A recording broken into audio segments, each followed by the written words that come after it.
We are live. Brad, when I texted you and I said goom this up, I didn't mean leave that on there and send the tweet out from the podcast account. I meant like put your own twist on it and then tweet I it did from your both. account. All right, here's my spin zone. I did put my own spin on it by copying and pasting that, putting it on the podcast account, and then on my own personal, did goom it up. Made a much shorter, basically just made a shorter tweet and sent it out from my end. So I think I did. I think I goomed it up. I think I did exactly what you told me to do, to be honest. Well, spin zone. No, listen, I thought it was good. I thought it was funny. I just wish I saw it before I then sent out the same tweet on my own account without the goom this up attached to it. But The goom I this up was digress. attached to the tweet. Oh no! Oh, my bad. That's on me. No, man. Yeah, but we got. Yeah, honestly, it's not on me. It's on you. You gotta pay more attention. How about that? They won't send the tweet out. 1 minute before we go live. The thought, just the thought. Yeah, that's fair. But we got lots to get to in the world of Indiana football. We had 4 press conferences last week, or 3 press conferences last week, 3 today, and a Carter Smith interview with Hoosiers Connect. So we're going to get into all that.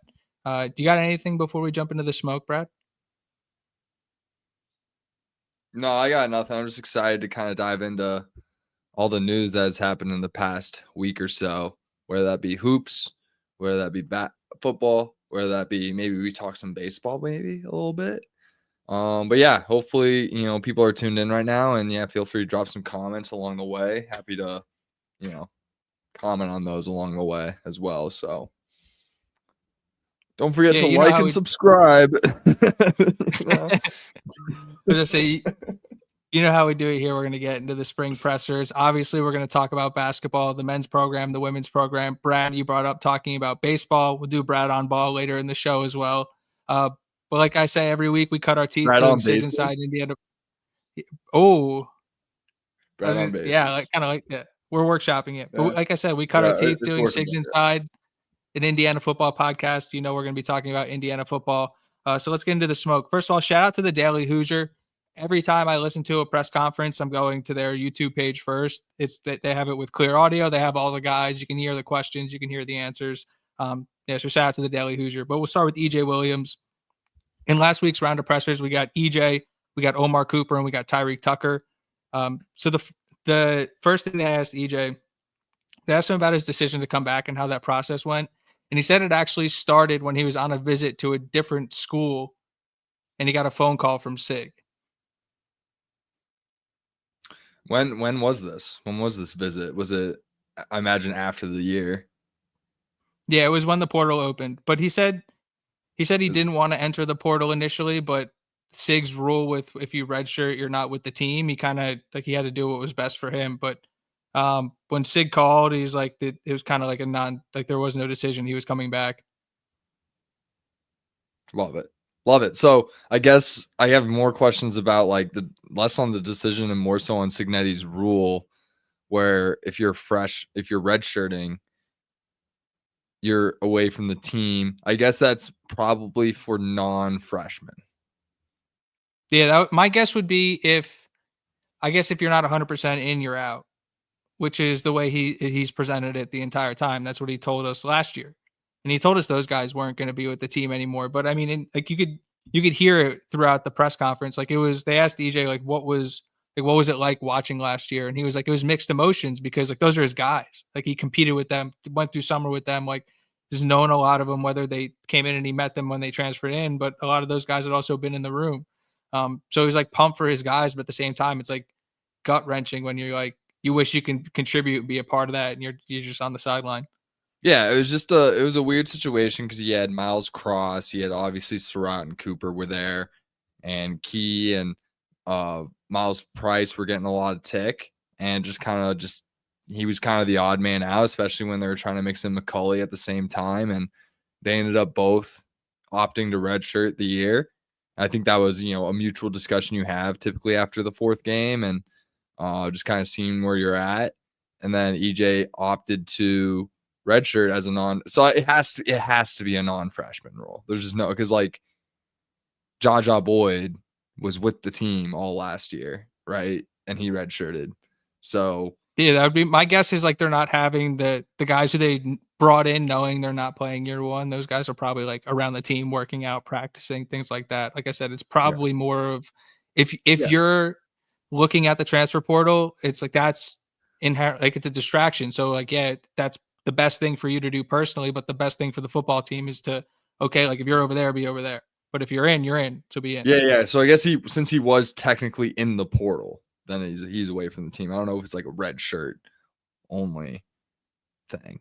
So like if he was redshirting with the full intent of coming back, obviously in his own best interest, he should hit the portal in that situation. So I don't think there's like any ill will either way at any point. I think it was just really just Signetti's looking out for his guys, and he's having a candid conversation with EJ. Like, do you want to, take this year off? You're probably not going to get a ton of tick, but we'd love to have you. And he's like, I'm gonna see where my options are. If I redshirt this year, I have a year of eligibility, and he weighed his options. Now it looks like he's going to be outside wide receiver 3 on this team, just based on all the clips we're seeing. That seems like what everyone's talking about with EJ recently, is that, it seems like he's going to have a very big role in this team. And I think I've alluded to, like, just think Miles Cross last year and the amount of opportunity he was able to get. Like, EJ Williams will be getting those opportunities going into next year. So excited to see how he, takes up on it. Yeah, well, he said it was a good feeling seeing his guys make plays. Like he named Cross, he named Price, and obviously Coop and Surratt. And they asked him how he spent last year, and he said a lot of it was at home with family, but he was watching Indiana football. So you could tell he was like still kind of locked into the program, even though he wasn't with the Yeah. program. And then he kind of talked about they tried to get him a couple of different times to talk about how difficult it was dealing with an injury, but his headspace is so impressive, and he said he's in a really good headspace, but he just when he's on the field, he doesn't think about playing and getting hurt, and when he's injured, he's trying to take it like day by day and do the things necessary to get back on the field. But he looks like clips are clips, but he looks really explosive. He's making plays with like going up and high pointing footballs. He's making plays with one hand. It doesn't look like you can really cover the guy right now. And when like Mendoza is talking about NFL guys in the room, you think obviously Cooper, you think Surratt, but like EJ Williams is that prototype. Like He looks like it. He definitely looks the part. And if you go back to some of his 2023 film, and I know there wasn't a ton of it, but like same thing with Omar Cooper, is like you watch those guys in cut-ups and like they're making elite plays like on footballs that aren't easy to be caught. And so like the skill's in there, obviously. And like EJ Williams, Clemson recruit, played in the college football playoff, saw a national championship team. Like this isn't a dude that just like wasn't able to unlock his athletic gifts. Like he's had a little bit of trouble staying on the field, but like he's every bit as talented as you can be at the receiver position. Yeah, I'm excited. And like one thing about the clips, like obviously they're clips and we know they're clips. They're just highlights at the end of the day. But the idea that you can have like a 3-minute long video of high level highlights from a couple of practices shows a lot about, what a team could look like on the football field. And not, guaranteeing, but we've already alluded to it. Like we consider Indiana national contenders. They were in the playoff last year. Year 2 jump. It's a very normal thing that happens, especially with a high level coach like Signetti, and with the amount of talent that he's been able to replace in the portal, EJ Williams included. You got to think like it's just exciting to see very early on. But yeah, let's keep it on EJ right now. Well, I was going to say too, because you talked about him potentially being outside wide receiver 3, and we've talked about Mekhi Jackson probably occupying that starting slot role early. But EJ said they asked him what makes the offense so good. He said multiple guys that can stretch the field. They have versatility. He also mentioned Omar playing the slot, Elijah playing the slot, and himself playing the slot as well. Just out of necessity. I mean, yeah, they're not like typical slot guys, but maybe they don't need to run slot routes out of the slot position. They can run, they're not necessarily built to run like the spanks and the these are like the double move in the middle of the field type routes, the jerks and the spanks. They usually have, that's just the lingo my team used for, jerk was, had a good funny hand signal for it. And But yeah. This is a children's show, Brad. Come Yeah, on. it had a good hand signal route for sure. But yeah, I mean, they're not typically like the prototypes you'd see running that route, but I think Cooper definitely has the build to maybe run that route. I think Surratt, if he wants to, put stuff on tape, for NFL scouts, it's definitely a good opportunity for him. And just out of necessity, obviously they're probably going to get a prototype slot out of the portal. You imagine in spring if they find one good enough that meets their needs and their standards and things like that. But if they don't find that guy, might as well get those reps in now and have to put in outside guys in the slot out of necessity. And that's just going to open up the door for guys like Davion Chandler and Charlie Becker to kind of make a name for themselves. I've seen some good LeBron Bond and Miles Kendrick clips as well throughout the time. A lot of the they're probably receivers have getting been a ton of opportunity. I mean, we've talked about these rooms in year 2 are just so full of depth and so full of talent. It's just a matter of, at the top, there's proven talent there, and it's really about like, will these unproven guys maybe start stepping up and finding roles so we can maybe kind of rely on them and not have to go in the portal as much going into every offseason is kind of how you want to look at these rooms moving forward. They're not, it's not anywhere near where it was going into last spring. I'll tell you, in terms of just overall depth and talent that's there. I agree. And actually, Tyreek Tucker, we'll get to his presser in a little bit, and I really enjoyed listening to him speak, but he echoed that they're much further ahead this spring than they were compared to last spring, which is exciting to hear. Should be. I'd hope so. I'd hope they asked EJ about Fernando Mendoza. He said he's got zip and he's really mobile. This isn't the first time we've heard mobile and zip with Mendoza. Just again confirming further what we see with our eyes. It's a chance for this kid to be really, really good. And then Andrew Luck. Andrew Luck. If you aren't like, if you don't care about watching press conferences and you just like want quotes, and I'm stunned this quote wasn't everywhere, but please go watch the last question they asked EJ Williams, because they asked him why he wanted to stay. And you know what his response was? No, I didn't listen, just like everyone else. He said, when you watch guys work that you're going to have a great season. He then went on to say it parallels a lot of what he was seeing from those early Clemson teams, and that they have the chance to do something really special. I'm not kidding. I'm getting goosebumps right now thinking about the quote. I mean, like I said, I say this all the time. It's like a lot of these coaches reaffirm what we already kind of knew. And like, this is like one of the more reaffirming guys. Like, this is a guy that has been to the playoff on another team before that, has been in a championship level culture before he got to Indiana. One of the few guys in that, locker room that have done that. Him and probably Tyler Morris and Coogan are probably the only. I mean, Coogan didn't. Notre Dame hasn't won one, so like, I mean, he's close. I digress, but like, getting those types of quotes from those types of players, the EJ Williams, the Zen Mikowskis, the Coogans. I mean, it just reaffirms everything we've thought, and it just only should get you more excited going into next year. Year 2 jump. Expect us. It's coming. Mark Rogers. A lot of people, voice college football probably don't believe yet, but I think obviously year 2 is always the prove it year. No matter, even if they went undefeated or if they went 5-7 last year, it's really like, okay, what's year 2 going to look like? And that's where we're really going to see where we're at. Yeah. And again, like, if you're a quotes person, stick around for the like Roman Hemby too, because like, again, chills listening to him speak. But Omar Cooper was at the podium. I don't know if he was next to. I just go by the order of the videos, like reverse chronological of the videos were posted. So I think the EJ presser is like technically the oldest, and so that's the order that we're going in. So Omar Cooper was at the podium next. They asked him what are the similarities and differences between Rourke and Mendoza. He said Fernando's got really good spin, but he said they're really just they're not very different quarterbacks, which is exciting to hear because it felt like obviously Rourke played injured, but the most impressive part about Rourke's game was his ability to process, his ability to just consistently make the right decision. And if they're not seeing any type of like, the worst case scenario that you would feel is if you start hearing like, yeah, the kid's super athletic and like gifted, but like he's not making the right reads. But it doesn't seem like I mean, I haven't heard that at all. They won't go out and No, say I know that. they So maybe wouldn't they'd be say like, that.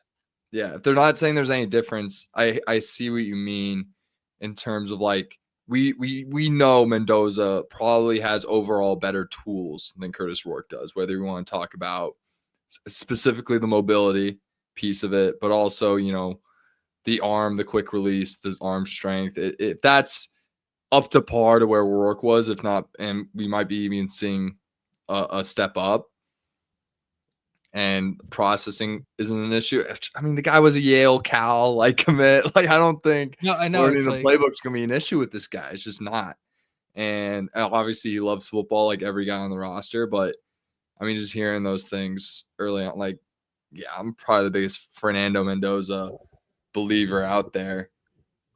Yeah, last week you're like this Mendoza cat, and this Mendoza cat. I mean, he's Andrew. It's Andrew Luck. Like, I'm not. I know that's a lot to put on a kid, like that type of comparison, but that's just like what I think of.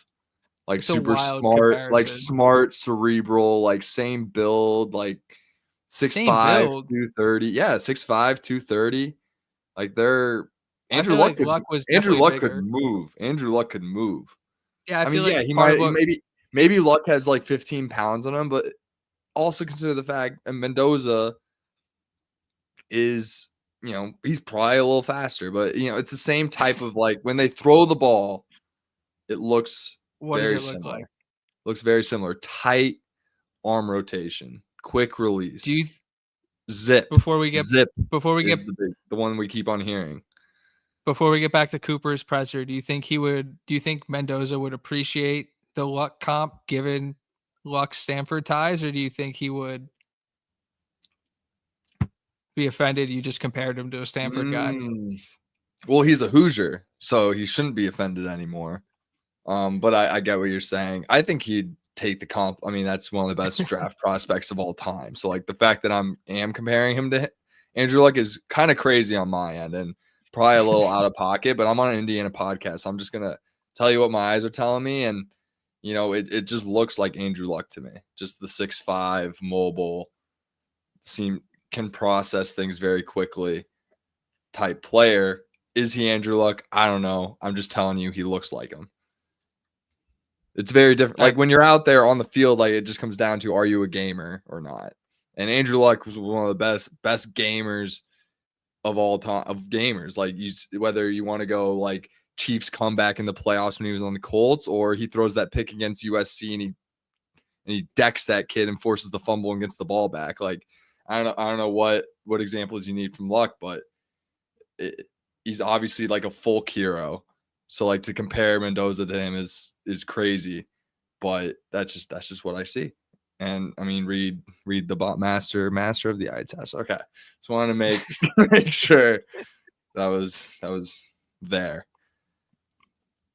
You know what I'm thinking about, I hear. I'll watch more Mendoza, and I'll try to think of maybe some other non-Hall of Fame quarterbacks that I can compare him to and see. I'm not saying I hate the comp. I'm just saying let's maybe it's not he like can crazy still be really good and not be the best, be as good as Andrew Luck, and not be not be as good as Andrew Luck. That's just my point.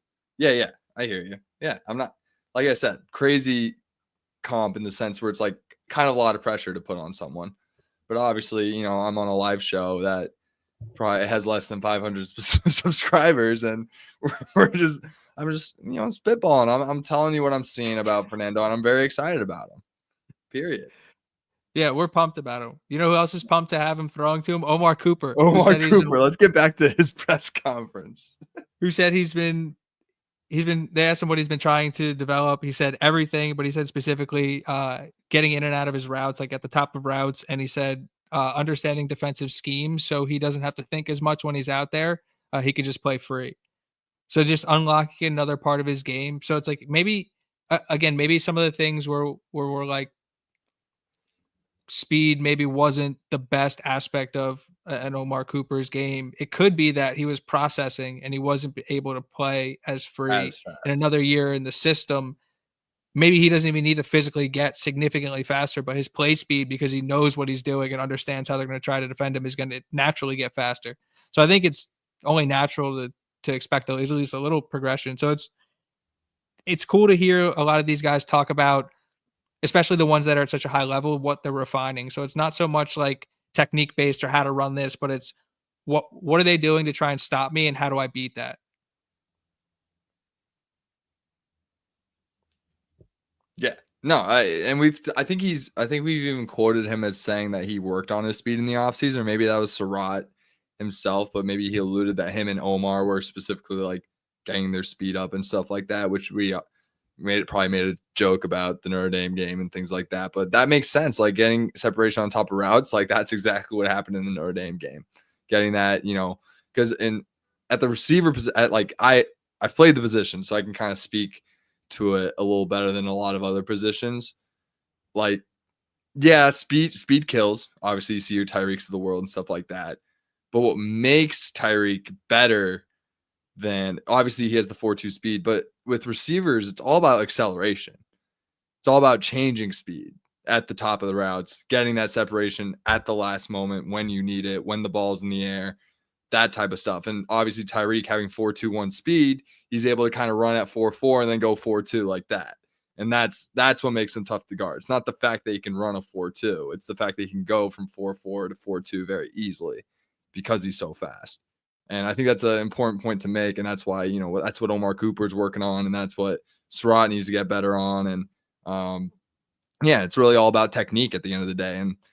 And to Tyreek Hill's credit, like the dude was called like a kick return specialist early on in his career, and he really worked on his craft at the route running and became one of the best receivers in the league. That shit takes time. You got to put the work in, and obviously we have guys that do that. So just excited to see what progress they make. Come, who we got? Old Dominion at home on August 31st, I think, something like that. Yeah, I'm pumped. Can't come soon enough. They asked officially Omar football about season, so fire me up.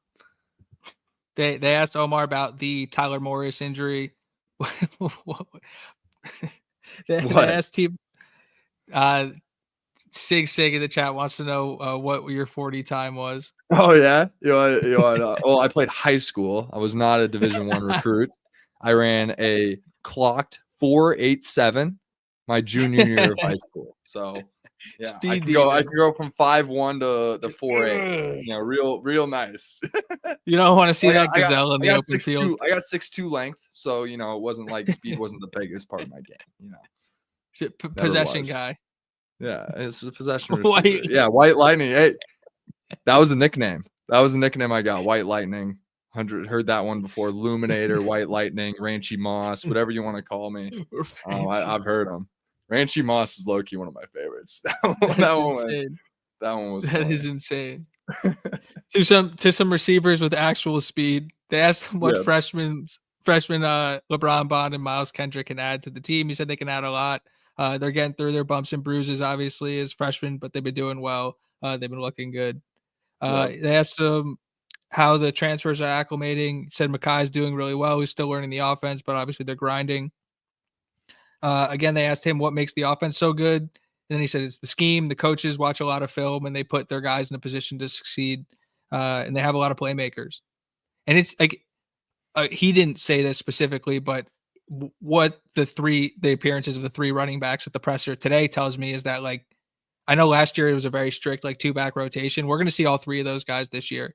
And the offense, while there's going to be very similar notes to how it's operated, I think there's going to be a lot more versatility using those running backs. And it's going to look, I don't want to say it's going to look like Kansas, but I'm not going to be surprised if they were watching like a lot of 2022, 2021 Kansas with the way they were using all those running backs. Whichever Kansas team I'm talking about, that was like all those jet motions and stuff like that. Like I wouldn't be surprised to see that this year. Yeah, I think we've alluded to that when like Lee Beebe got his commitment early on, and we're talking about like what the running back room could look like. And I think Beebe, Roman Hemby, and Kalen Black will get a lot of attention in most games. I think when we go to Ohio State and we go to Penn State, or when we go to Oregon and we go to Penn State, those specific games, I think we're going to see a lot more Roman Hemby. But in terms of over the course of the year, obviously we're going to see tons of Beebe, tons of Black. But I mean, you bring in a guy like Roman Hemby, who's a true workhorse, true can get 20 carries a game and still, break off the big one at the end in the fourth quarter, a true, X factor at that position. Like, all due respect to Justice Ellison, true workhorse did not have the 80-yard breakaway type, finishing speed that Roman Hemby has. So just having that, and we saw that when in that Ohio State game, like in the Notre Dame game, who was getting all the carries? Justice Ellison.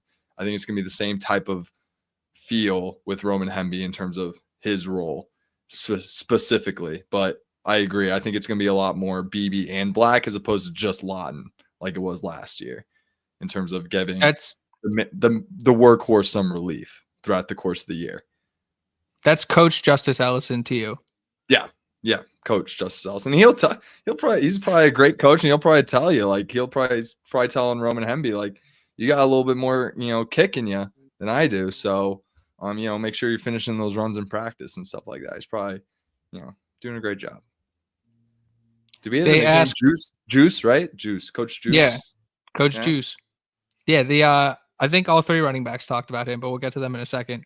They asked Omar what he enjoyed about EJ. He said they've gotten closer over the year. He said he's probably the funniest guy in the wide receiver room. So obviously, when you have the more you listen to these guys talk, all these guys, anybody on the team, they've had 10 pressers, 11 pressers, whatever the number is. Like, there's a lot of high character, like high quality dudes, and you just like, they're just extremely likable. But yeah, to hear to get a guy back like EJ Williams who has so much talent, just to hear that he's also important in the locker room as well, it's like, yeah, it's all in one package with these guys. It's really cool. And then they finished up asking Omar about how it is, or how he feels being able to play with Elijah Surratt and what it's like for defenses to be able to guard both of them. And he's like, they're both extremely versatile, and you can't guard them both. You have to choose. Agreed. I was looking at John's comment, whichever running back that can pass protect can play. They were all talking about pass pro today too. They were pretty solid, like as a group last year. Ohio State game was kind of a disaster in all senses of the word, and pass pro was like, there were times Justice Ellison and Lawton looked pretty lost back there in pass pro. So a lot of that was communication, though. But I don't think they're bringing in, like, I want to see. I know Kaelon Black can definitely pass pro. MB, I don't think they're bringing him in if his pass pro tape didn't check out. I'm interested to see kind of where Lee Beebe would be at, just like because he's the speed back. I don't know where his pass pros at. That's probably the biggest question mark I would see. But I imagine they're probably making him run routes rather than, pass pro. But obviously, those, I will say, I want to talk about Tyreek Tucker, but it actually just makes more sense to jump into the running backs right now. We'll come back to Tyreek Tucker because his presser was pretty important. But all of the running backs talked about pass pro, and they all highlighted John Miller, running backs coach John Miller, was on, I can't remember whose 30 under 30 list, but super impressive coach. Again, another one of these guys who, like, you listen to the players talk about how he coaches and what it's like being in the room with him, and it just affirms everything you believe this program stands for. But jumping into Black's presser, they asked him what lessons he learned from last year, specifically learning from Justice Ellison and Law, and he said just the daily habits of those guys, just picking up what it meant to be a high level back in this league, and just watching those guys do it over and over again. I'm pumped for Kaelon Black this year, like really pumped, and he looks, again, clips are clips, but very explosive in these clips that they keep releasing. And like, he's a guy who's followed Sig from JMU. So I'm really excited to see what he can do this year. Yeah, no, I'm fired up for the group as a whole. And I think pass pro has always been an emphasis in this offense. So I agree with you, John. Whoever can pass protect can play. I think it's just one of those situations where if you're not doing your job, you're just gonna see a lot less snaps. That's just how simple it's gonna be. We have a big stable of 6 running backs, including Solomon Van Horst if needed. Maybe if he's the only guy that's pass protecting, he'll get his tick. So, well, the next question they asked was, they said, is like last year versus this year. What are you expecting? And he said he's not expecting any drop offs. We brought in some heavy hitters, and they're all saying after practice getting extra work with Coach Ellison, which I thought was really cool. And I call out Sig. He's interacting. Wasn't Hemby's best game against us. I'd say the running back room is the only thing that could be a potential concern. Yes, I would say Roman Hemby probably had one of his worst years last year. I think when you in that offense with Billy Edwards and you're kind of stacking the box and you're kind of just making them beat you on the outsides because you have Billy Edwards. I mean, those types of things just end up happening. He did have an off year, so I kind of see where you're coming from. But Roman Hemby is a guy that was getting true freshman carries at the Big Ten level. He's going into his senior year. He's a grown man now. With the amount of depth that we have at the position, I don't think it's going to be a concern. This is going to be a pass-heavy offense like it was last year. Anyway, so as long as we can get the munch yards with the O-line, I mean, with the amount of push our O-line was getting last year, it's almost as if, we could kind of throw anyone back there and they can get, about 4 yards a carry. So I see where you're coming from with it being maybe a concern personnel-wise, especially considering Roman Hemby's season last year. But I see him having a big, comeback type year, which is kind of crazy to say because I still think he had like 900 yards, maybe eclipsed 1,000 last year, which is still a really good year. Yeah, I could see him having kind of maybe a breakout type year if he gets Ellison type carry numbers. Well, yeah, after listening to the 3 running backs talk and listening to Carter Smith and Coogan, and you're thinking about the way this offensive line worked last year and the way we're expecting the passing game to work, like this is a significantly better offensive line than he was running behind last year at Maryland, who was bottom half of the Big Ten. Like this is a kid, like Brad said, who was getting true freshman carries in the Big Ten. Like he's different. The best athlete we've had in the backfield in a while. He's good. He's probably the best running back we've had in the backfield since. I think he's better than Stevie Scott. He's probably the best since Jordan Howard. Jordan Howard's better than him, and Tevin Coleman, but he's the best since then. How about that? They asked Kaelon Black about the running back competition. He said the guys are pushing each other off the field. Like the work just means more because they're so close. He was asked about the offensive line. He said they have a lot of mean guys up front. He said they're going to move the defense, put their hand in the ground, just go to work. He called Coach Ellison a blessing. He said it's just nice to have. Like he is a blessing. I agree. This was my favorite part of the presser, though. They asked him about the evolution of Curt Cignetti, given he's been with him so long. He said he's been the same the whole time. Hasn't changed. Who said that? Kaelon Black said that about Cignetti. Kaelon Black said that?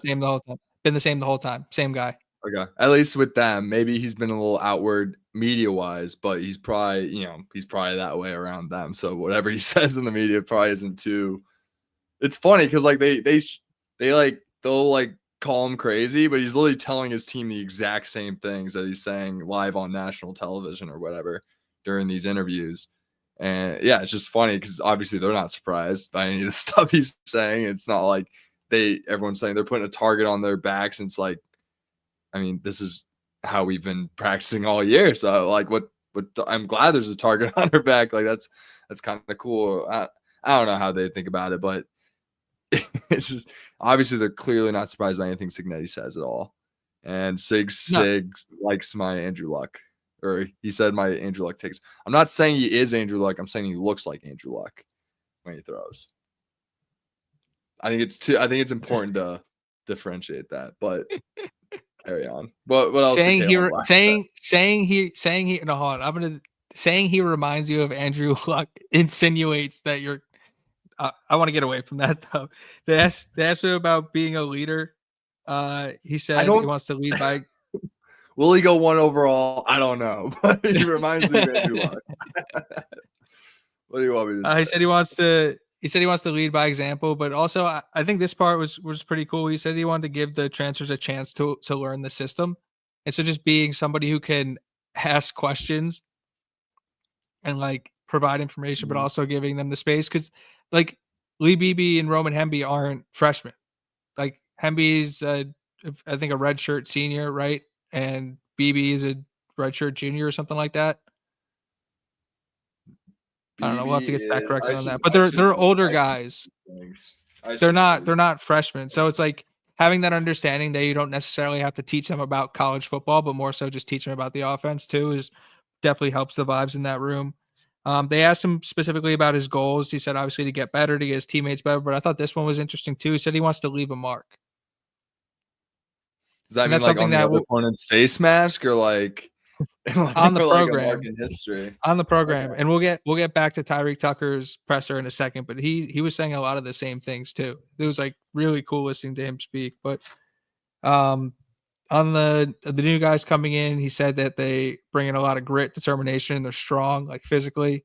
And they asked him about Kobe Martin and said he's been taking steps in the right direction. He's been getting extra work after practice with the guys as well. I'm chatting to sig right now. Can you say that again? No, I was saying that he likes what the new guys are bringing to the table in terms of like grit and determination. He said Kobe Martin Yeah. looks good.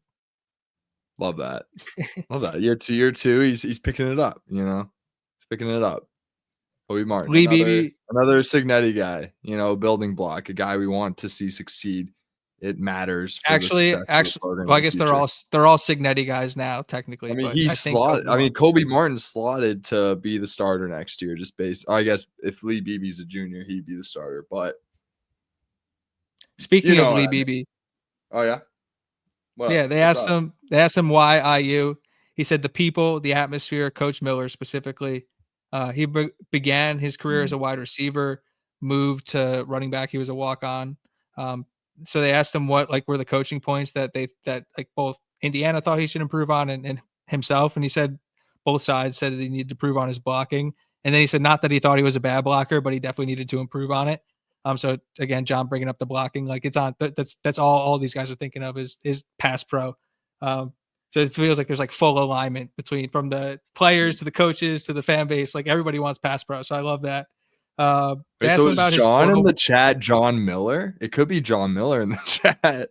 It could be John because he's just straight up I don't said, you think know, so. if you're not well, he's like, you know, if not in pass pro, they're not playing. That's exactly what John Miller would say, you know. That is Could true. be That is, you him. know what? That But is I true. That don't is think it true. is because I remember you, John, from the previous episodes. It can't be you. I don't think John Miller was around watching in the 60s or 70s. If you remember Lee Beebe Jr.'s portal process, it was a little awkward. He committed, then there was rumors he was decommitting something with his agent. He recommitted again.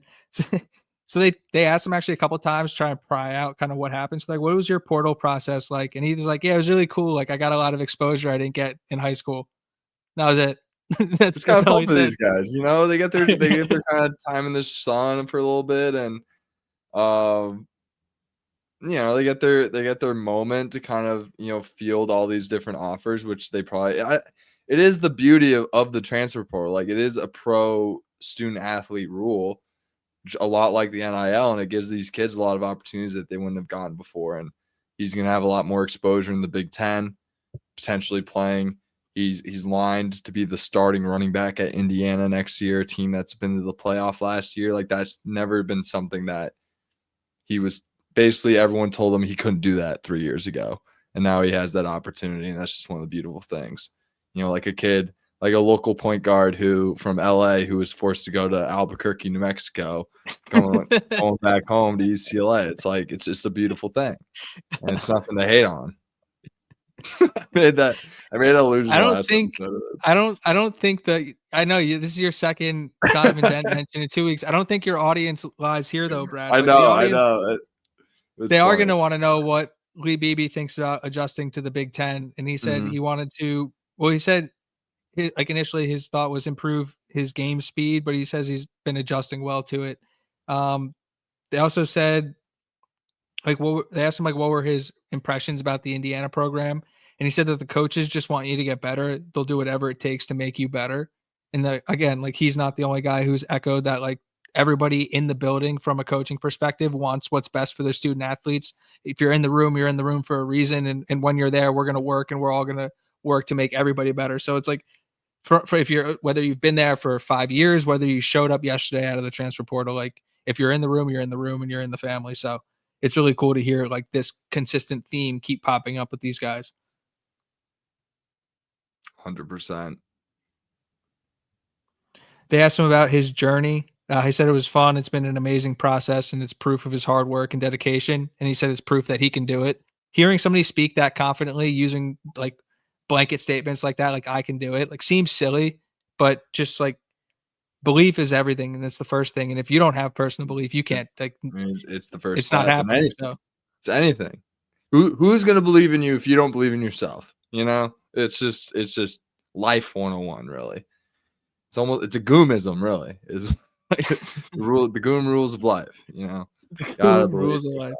yourself. Yeah. They By asked the him way, about Coach.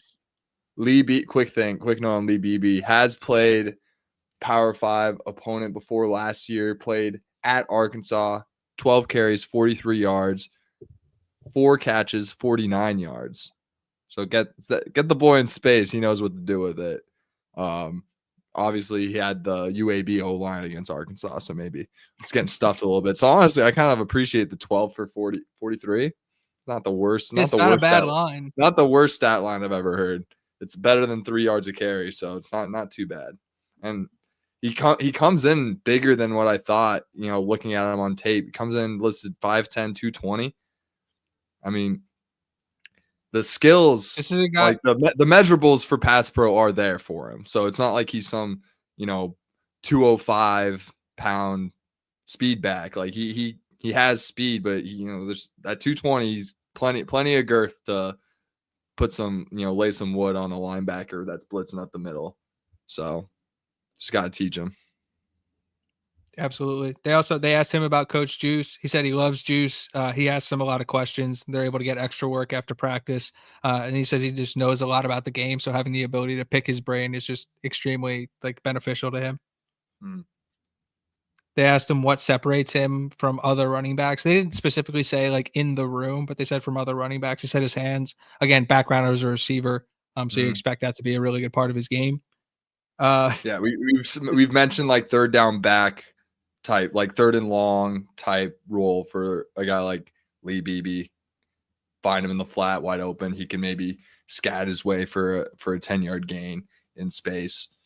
Maybe run some special routes for him. I think that's just a weapon that I don't think we had in the running back room last year.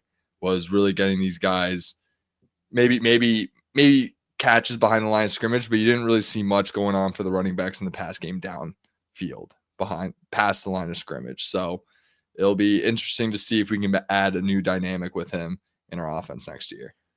Well, that's what I'm saying. Like, I'm not going to be surprised, at least in certain packages, and obviously probably not the whole game, but like if you're going to have 2 or 3 of the running backs on the field at the same time and have BB motion out to the slot or like run like developing routes down the field from the running back position, which again, like we didn't think like that wasn't really an option last year.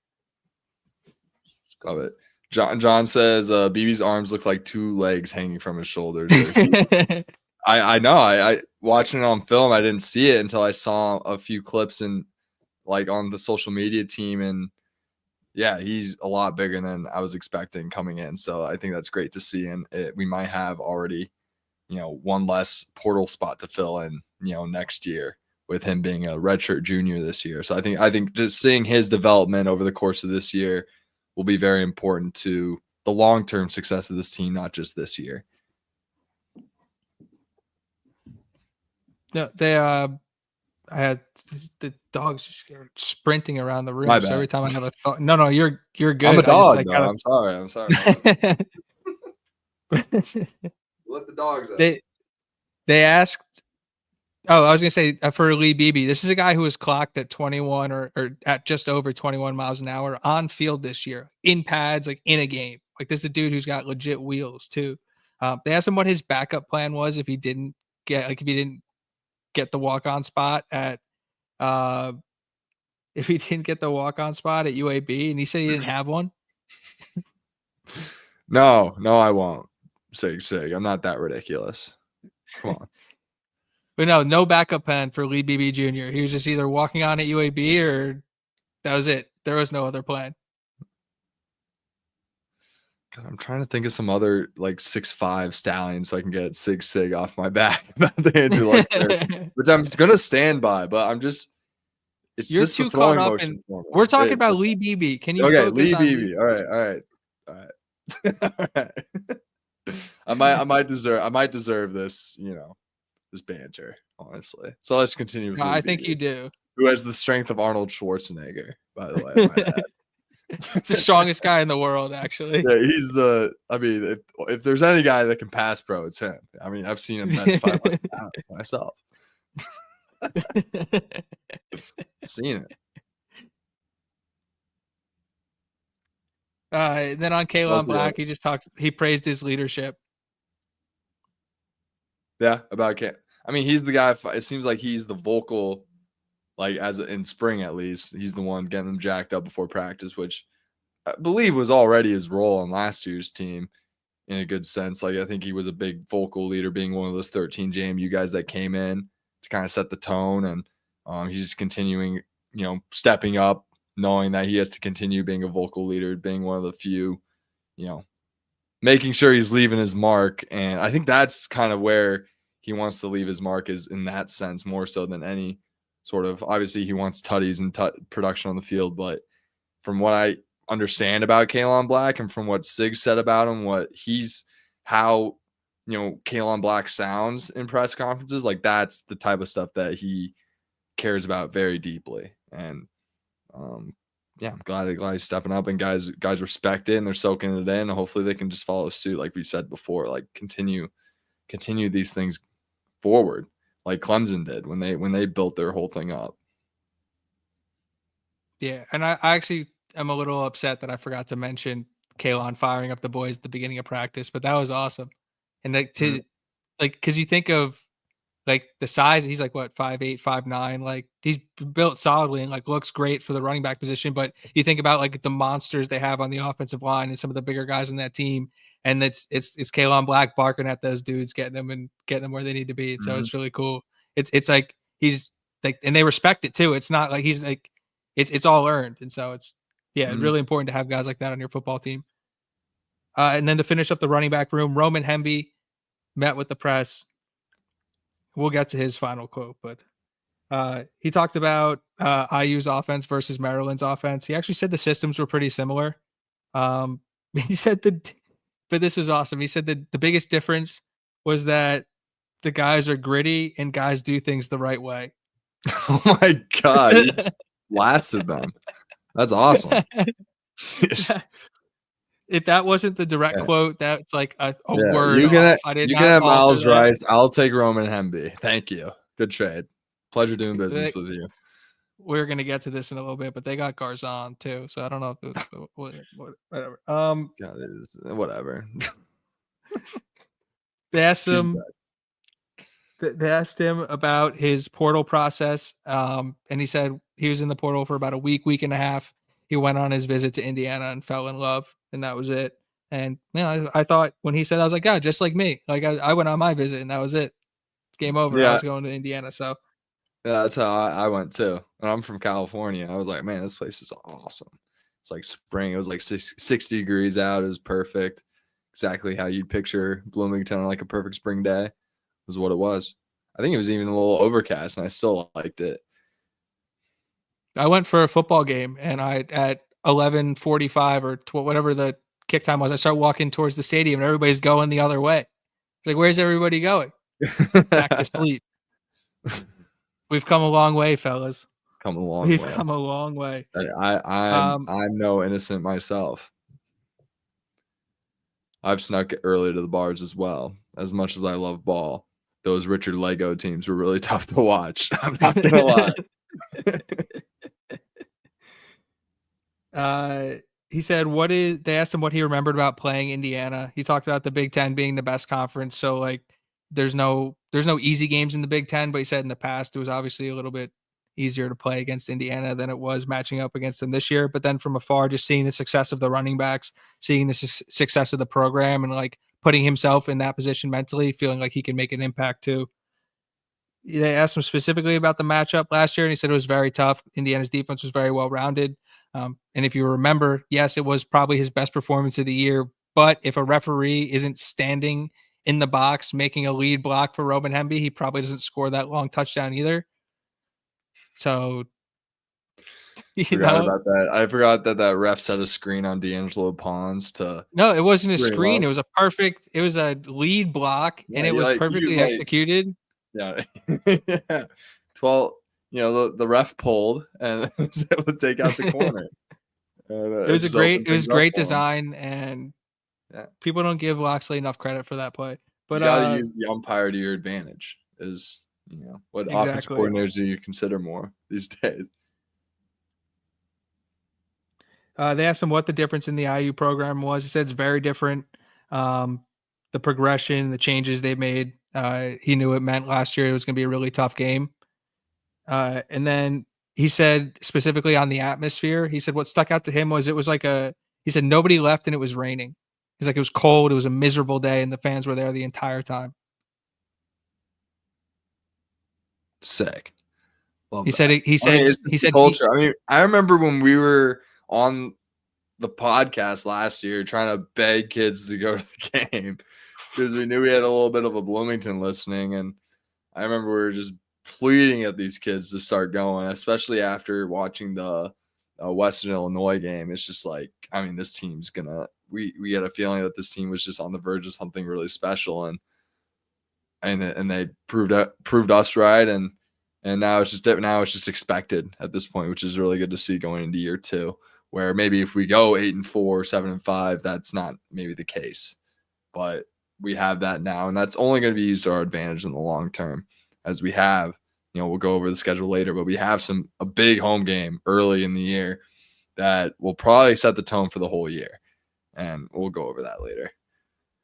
Yeah, but to talk about the attendance, like after the FIU game, I wrote an article, Indiana football has arrived and soon the fans will too. That's on Key Sports Network.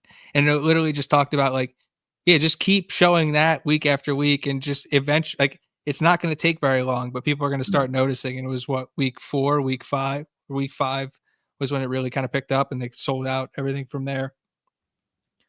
They asked him about his adjustment to Indiana. Oh, sorry. Actually, first they asked him, or he said, they asked him what he brings as a receiver. And he said all the guys in the room, in that running back room, are well-rounded. They can all go out and catch the ball. But I think if you're going to differentiate the difference between Hemby as a receiver versus like a guy like Lee Beebe who walked on as a receiver, I'd be interested to see what their route trees look like.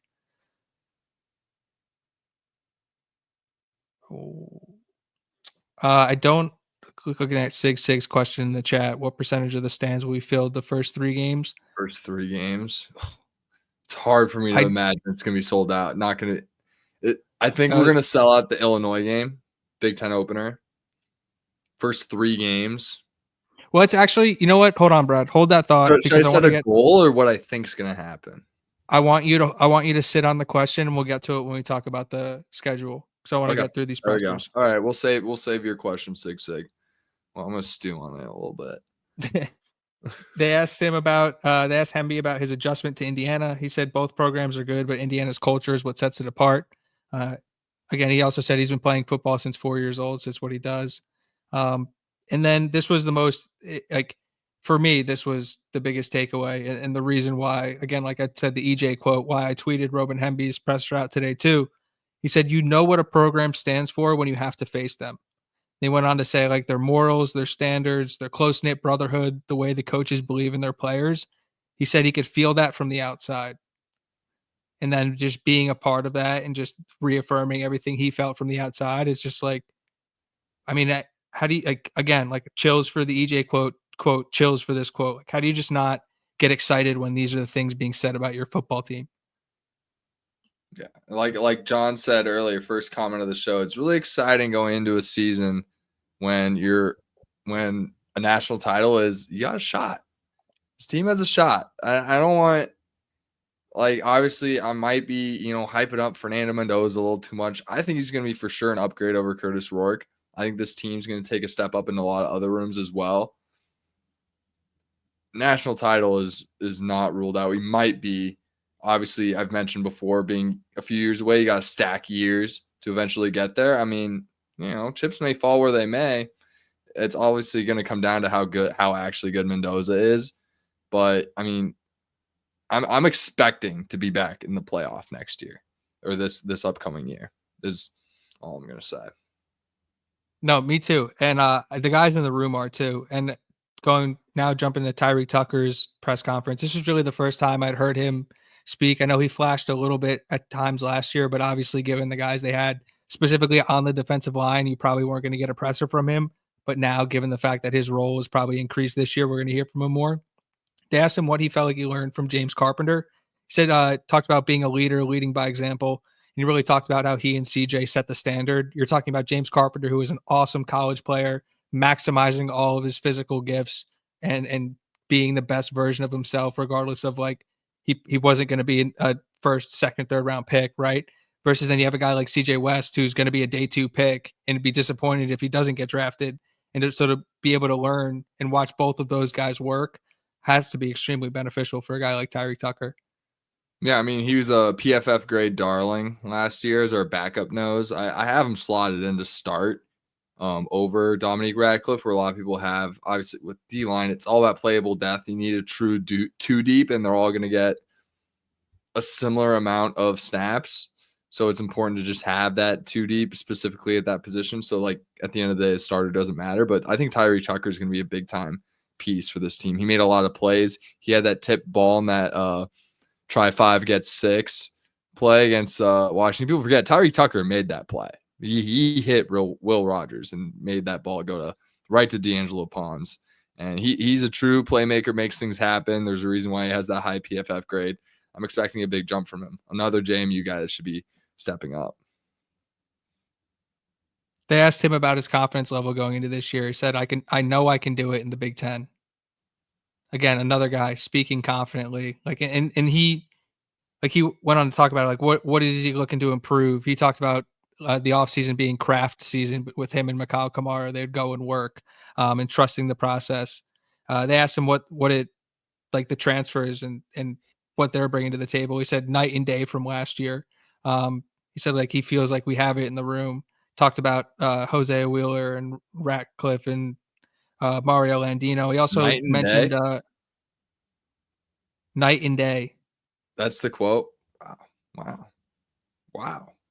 And he mentioned I think, is it Jamari Monet? Yeah, Jamari Monet. Yeah, Monet. He mentioned Monet as well. All right. He got the mention. Yeah. He's third. I mean, if that could figure a way to get snaps, that's just more depth at the D tackle position where you already have Tucker, Wheeler, Burris, and Ratcliffe. I mean, the D tackle spot looks so solid. It's really the edge that really seems to be the biggest concern in terms of playable depth right now. And we're expecting Ndukwe to kind of fill into that third, DN role. So who's going to be that fourth is really the question. And whether that's on campus right now or going to be in the portal in spring, we'll figure that out. But, I mean, very encouraging words, night and day. I thought our D-line was sick last year. Night and day? As in we're better? That's very encouraging considering I was expecting hopefully we can maintain the same level of play at the D-line spot. To hear that we might be taking a jump is all the more encouraging. I think that I can't remember what the question was that led into this. I think it said how did the unit grow or how are they going to replace CJ West or whatever the question was. And this was Tyreek Tucker's response. He said, I have worked and worked and worked. I don't want to let that go to waste. 100%. Okay, John makes a good point. West wasn't there last spring. So if he's talking about last spring, then maybe that might be what he's saying anyways. But yeah, with Tyreek Tucker, I mean, the guy clearly being at JMU probably wasn't the most recruited guy ever. Clearly, Cignetti saw something in him to obviously A, bring him into James Madison, and then B, bring him along to the Big Ten in Indiana. Like, it's not like he brought in every single James Madison guy. He brought in 13 guys that he knew could play at the Big Ten level because he's coached at the Power 2 level. He recruited at Bama when he built the Nick Saban, dynasty to start. Quick sidebar and reminder about that. What something casual that happened last week too is just Julio Jones retiring and thanking Curt Cignetti by name. No big deal. Yeah, no big deal. Side note. Just quick little sidebar. Yeah, I mean, we knew, he's big reason Dante Hightower, Mark Ingram, and Julio Jones all went to Bama and won that first title for Nick Saban. So yeah, go figure. But yeah, I mean, Tyreek Tucker, that's the type of guy you want in the D line. A guy with nothing to lose, a guy who's just going to give it his all every snap, and he's going to have with the depth that we have, he's going to have plenty of breathers to give it his all every snap. So I just can't wait to see him make more plays this year because he kind of has that where it's like, oh, Tyreek Tucker was involved in that. Oh, there's Tyreek Tucker again. It's just kind of like, oh, that's our backup nose. He kind of seems to just find a way to impact the game despite getting second string snaps, which is crazy. But yeah, same, Abel. I thought Julio Jones retired 3 years ago as well. Is it another one of those, like, think about who is the quote unquote like the backup line last year? Guys like Tyreek Tucker, Mario Landino, like these guys are going to be high level contributors for this team this year. It's not an accident they were getting on the field last year.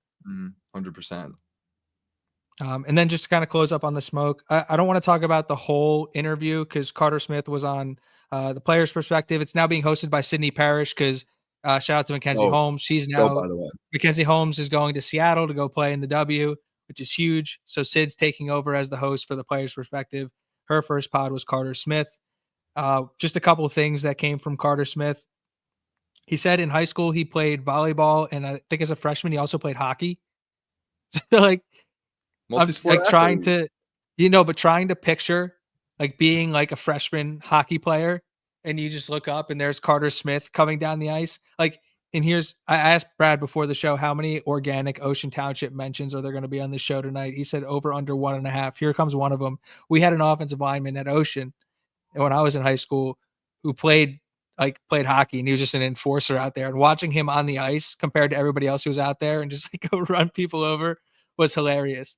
So like trying to picture Carter Smith playing hockey is hysterical, and I feel bad for the people he was hitting. But he was actually quite the volleyball player, like played club and volleyball. He's got like volleyball highlights that are like out on his huddle and shit like that. So like you can go find it. He was pretty pumped about it. I think his mom played at Bowling Green State. So yeah, really, really cool nugget from Carter Smith.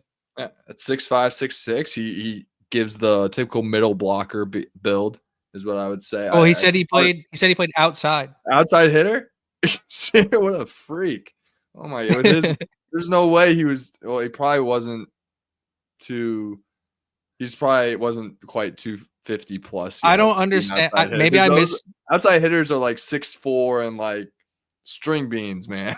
Well, I mean, you have to think of what a high school Carter Smith looked like. He probably wasn't 6'5", whatever he is now. He was probably 6'5", 200. Lighter, yeah. Yeah. Which would probably work as an outside hitter. That's very impressive, and that's gonna go on. Like if scouts hear about that in the NFL, obviously that's just kind of what you look for when you evaluate high school players. Like, are they playing multiple sports? How high of a level do they play at those sports? And you hear an offensive tackle that played freshman volleyball, outside hitter. You're like, okay, no, he played volleyball. This kid probably has a nice little vert. Yeah, I'm excited to see his vert come his pro day next year or the year after, whenever that happens. He said Sid asked him why Indiana, and he said he was recruited during this. I felt this got punch, honestly. He said he was recruited during 2020 and he just believed in the staff. Like, I also believed in the staff, especially after 2020. So I feel you on that one, Carter. But he said he stayed because of Bosted and Sig. Yeah, that checks out. I mean, 2020 was there was a big recruiting uptick that happened after that year. And obviously only a few of those guys are still on the roster. I think it's just like Bray Lynch and Carter Smith. And I don't know if there's really anyone else on the roster from that particular class. Yeah, I mean, man, I'll always say Tom Allen walked so Sig can run. I mean, that 2020 year gave not only Indiana fans, but just, I guess, recruiting ranks that, like, hey, it's possible to win at Indiana. Sustainably might be difficult. You might need a different guy other than Tom Allen to do it. And that's where kind of Signetti comes in. Hopefully he can, bounce back year 2 like we're hoping, and continue this continued success that we're cooking up right now. Go on. Oh, what do you want to give Sydney? Sig wants a grade for Sydney Parrish podcasting. I hate grading shit, but listen, she wasn't David Letterman, right? Like, she's not going to win an Emmy, but in terms of like content I want to see from Indiana athletes, I thought it was great. And like, it was her first time. She's going to get better at it. So I would say, in terms of like putting out an enjoyable podcast for Indiana Hoosier fans, I'd say A+. In terms of her like legitimate ability to like host a show and move it along, I don't know, like B+. Like, she wasn't bad at it, but she like, yeah, decent. like, Yeah, I remember. I saw your tweet where you did call her a star. So I think she is a star. She's a natural. Yeah. Like, she just spent 5 years playing high level college basketball, and she's like, oh, I'm just gonna hop into this podcasting thing and just like be good at it immediately. Like, I think she is a star. But if you're asking for like an honest grade for the first time, I wasn't like, oh my god, I'm watching the next Letterman. I was like, I'm having fun. Yeah, she has the personality for it. So glad she's taking a stab at it. Listen, I think like, if you're talking like episode 5, episode 6, Sydney Parrish, like, I think we're talking like she has the potential to be very, very good at this. So it's like just more reps in front of the microphone. So, but she's a competitor. Yeah. There we go. All right, what's next? Is that it for the smoke? No, actually, I want to finish up Carter Smith real quick. He took time to genuinely thank the fans. This is a guy who has seen the highs and the lows of Indiana football, and it was just, you could tell it was from the bottom of his heart. And he talked about like having like young fans come up to him, and like those moments mean everything to him. And so that was really cool. And yeah, just like he put a real emphasis on just like how big of a deal that the fan base was, and how much they give the program. And so I thought that was, like, again, it's a great interview. Yeah, definitely go check that out. Do we know anything about do we know anything? This is a favorite. We actually talked about Byron Baldwin for like 5 minutes last week, talking about he's gonna see the field. Let's just keep it at that. Short answer, yes, for sure. He's absolutely going to see the field. Is he going to start? You'd like to think that they brought in a lot of really talented upperclassmen so that he doesn't have to start, because the guys in front of him are really good. But that's, again, like we said last week, no whether he starts or not, I don't know if that's a good or a bad thing. We'll see. We'll take it as it happens. Basically, he's a stud. He's a really, really, really good player, and he's going to make an impact. I don't know how early this year, but probably this year and for a while. Yeah. All right. Are we good to kind of catch up on these comments, or? Diego, you could catch. What do you think? So first off, John was talking about, you guys were talking about the freshmen being the building blocks earlier for the future. Just to clarify, not for this year, but for the years after. But all but 3 that he brought in last year are still on the roster this year. I don't think that's true. So would like some clarification there. Abel was saying, bottom line, quarterback needs to be able to run. That's what killed us against Notre Dame. Once Notre Dame defense realized work was zero threat to run, they pinned their ears back in 8. Mendoza can run. Love it. He respects my Andrew Luck. He's throwing Aaron Rodgers in there. Love that. I'm going based on like build and throwing motion when I say he just reminds me of Andrew Luck. The way he throws the ball, the physicality, the mobility at that size. Very impressive. And obviously, Luck's known as a very smart, cerebral player. Fernando, Yale, Cal.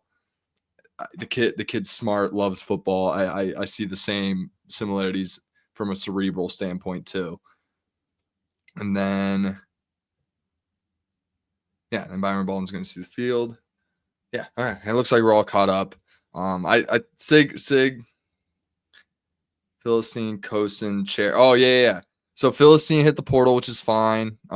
Kosin just didn't make the cut really with the amount of, like, when you see guys like Philistine and Kosine go, it's as much, I don't like trashing players, but they probably weren't with the like they probably weren't up to standard, or they think, they weren't 100% in, and that's fine. If they want to go their own separate ways, like, that's totally fine. We'll just continue to evaluate and replace them. When I say we, I mean Signetti. I'm not in the film room. And then Cherry is around the program. He's going to be a supervisor around the quarterback staff.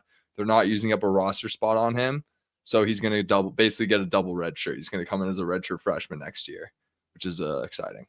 So I think that's like they're doing a little loophole with him, which is kind of nice because he's out for the year. Hurt his knee. So just to clarify that. But Kosine and Philistine are gone. But Cherry will be on the roster next year, unless something weird happens. You want to talk schedule? Right. We're talking schedule? Yeah. Because we alluded to it already, so we have to. So yeah. Well, all right. What prompted this? First of all, shout out to Mark Rogers, voice of College Football Network.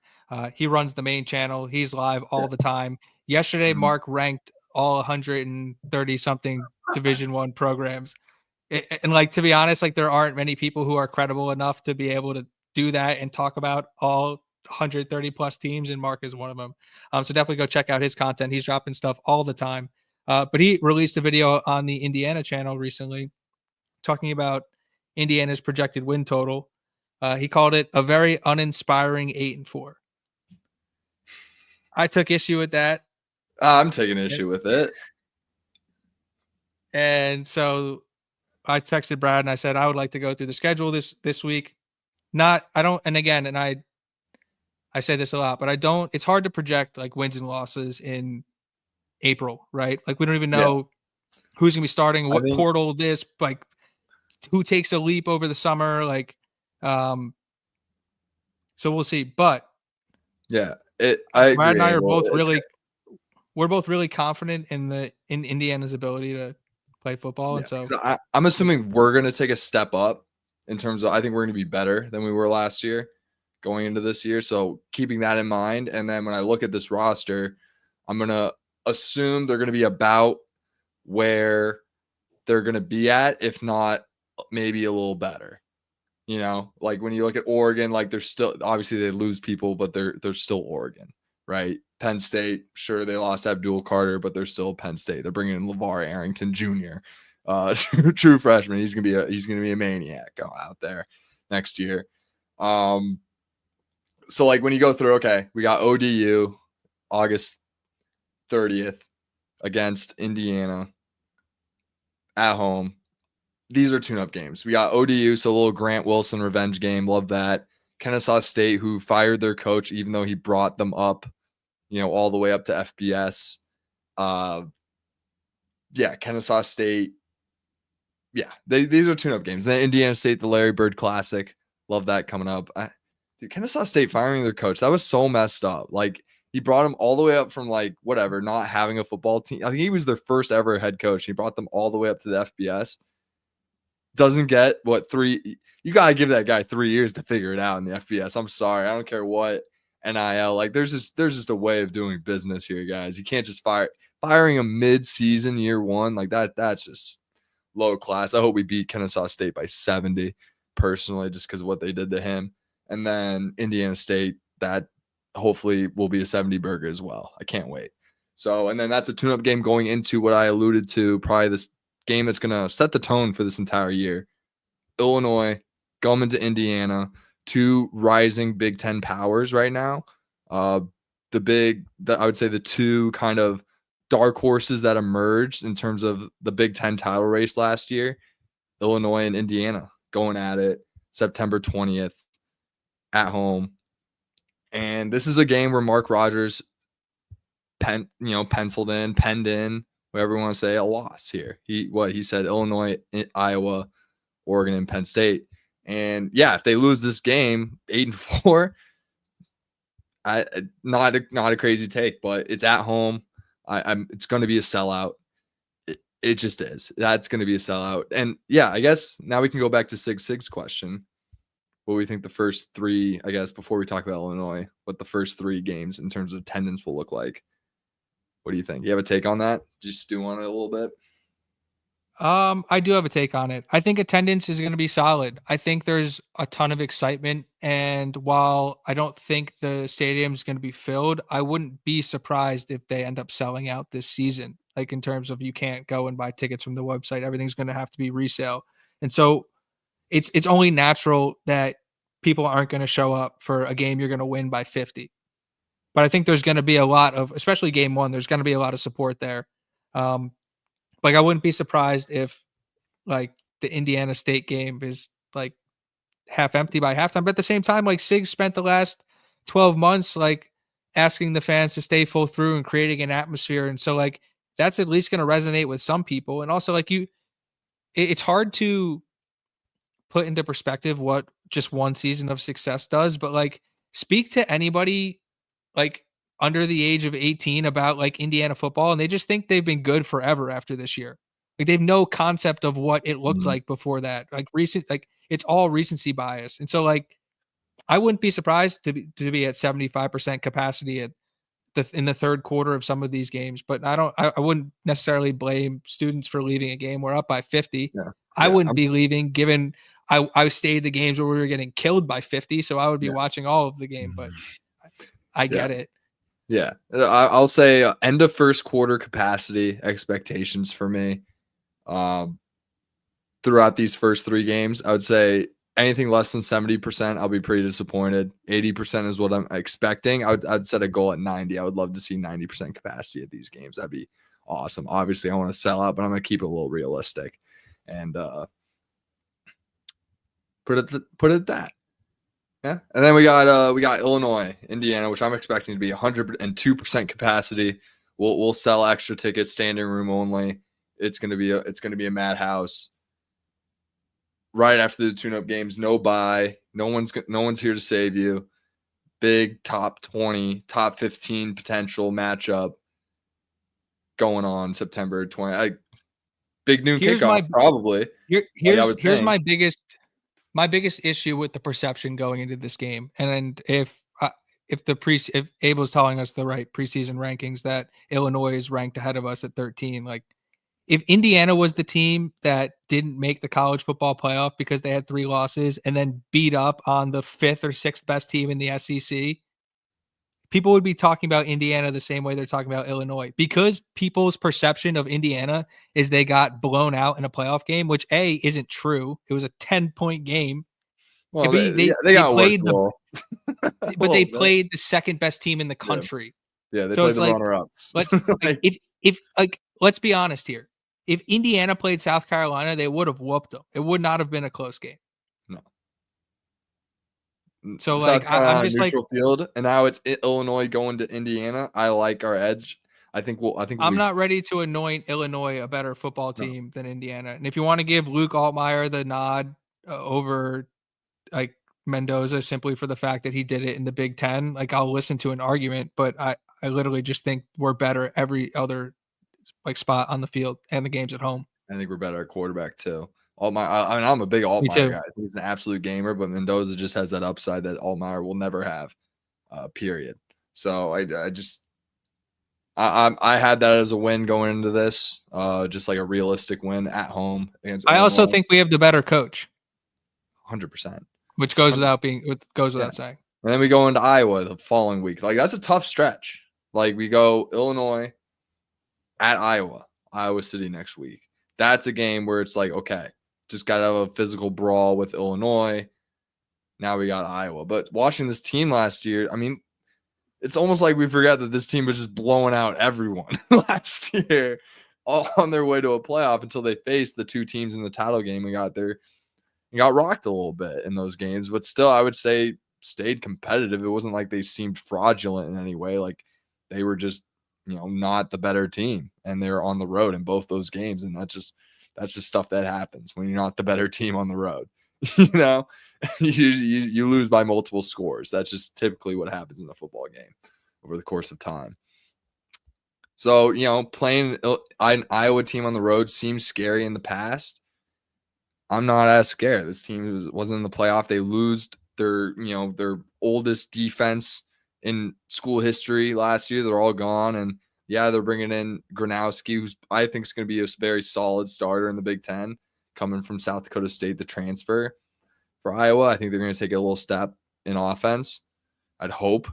like, but like, I'd imagine they take a step right at some point. If you want to go if you want to look at strength for Iowa, like, okay, cool. You think offensive line, like they were both. Is it the Joe Moore Award for the offensive lineman or for the offensive line unit? Indiana like was Indiana was last year. Indiana and Iowa were both semifinalists last year. They both are going to need 2 or 3 new starters this year. So you can call that a push. Like Indiana has the edge at quarterback. They have the edge at running back. They have the edge at receiver. They have the edge at corner. They have the edge at defensive line. They have the edge at linebacker. That's like, what are we talking about? Like it's actually people are when they're going from last year to going to this year, they're looking at an Indiana program from a 5-year lens. And you just have to throw all that out. It's 1 year. That's what the program looks like. So this isn't Indiana football going into Iowa, playing Iowa over the last 5 years. This is Curt Cignetti's Indiana football going into face an Iowa team that was 8-5 last year and didn't look impressive at any stretch of the season. Yeah. I mean, yeah, it's Iowa's going to be Iowa. They're always going to be 8-4 around that level. Definitely a team you can't look over going into it. Even if you think look past them, like they're gonna go in there, and they're gonna get the big road win. That sorry, I keep interrupting, but they're gonna get the big road win that Cignetti has kind of been lacking in his resume so far, and it's more so not even to his fault. It's just kind of where the situation was last year. There wasn't really an opportunity for him to get a big road win. Besides, maybe UCLA was that last year was his big opportunity, and then he blew out Michigan State on the road in a rivalry game, but they weren't that good. So this is like his first shot at getting a bowl eligible team on the road and gonna see what we do against it. And I'm gonna trust that as a playoff team that's going to a year 2 jump that we're gonna take care of business like we normally do. I'm not gonna look past Iowa, but that's a game where this could be a big signature win for Cignetti early on this year. No, that's what it lines up for because Sig said Illinois game gives him Nebraska game vibes. Like that's what I like that. I actually think the Iowa game gives me Nebraska vibes. Like I just don't understand where this what has Iowa done besides go get Gronowski to make them a better football team than they were last year or a better football team than Indiana, period. That would even make the home field matter. Like I just don't see it. Yeah. I just don't see it.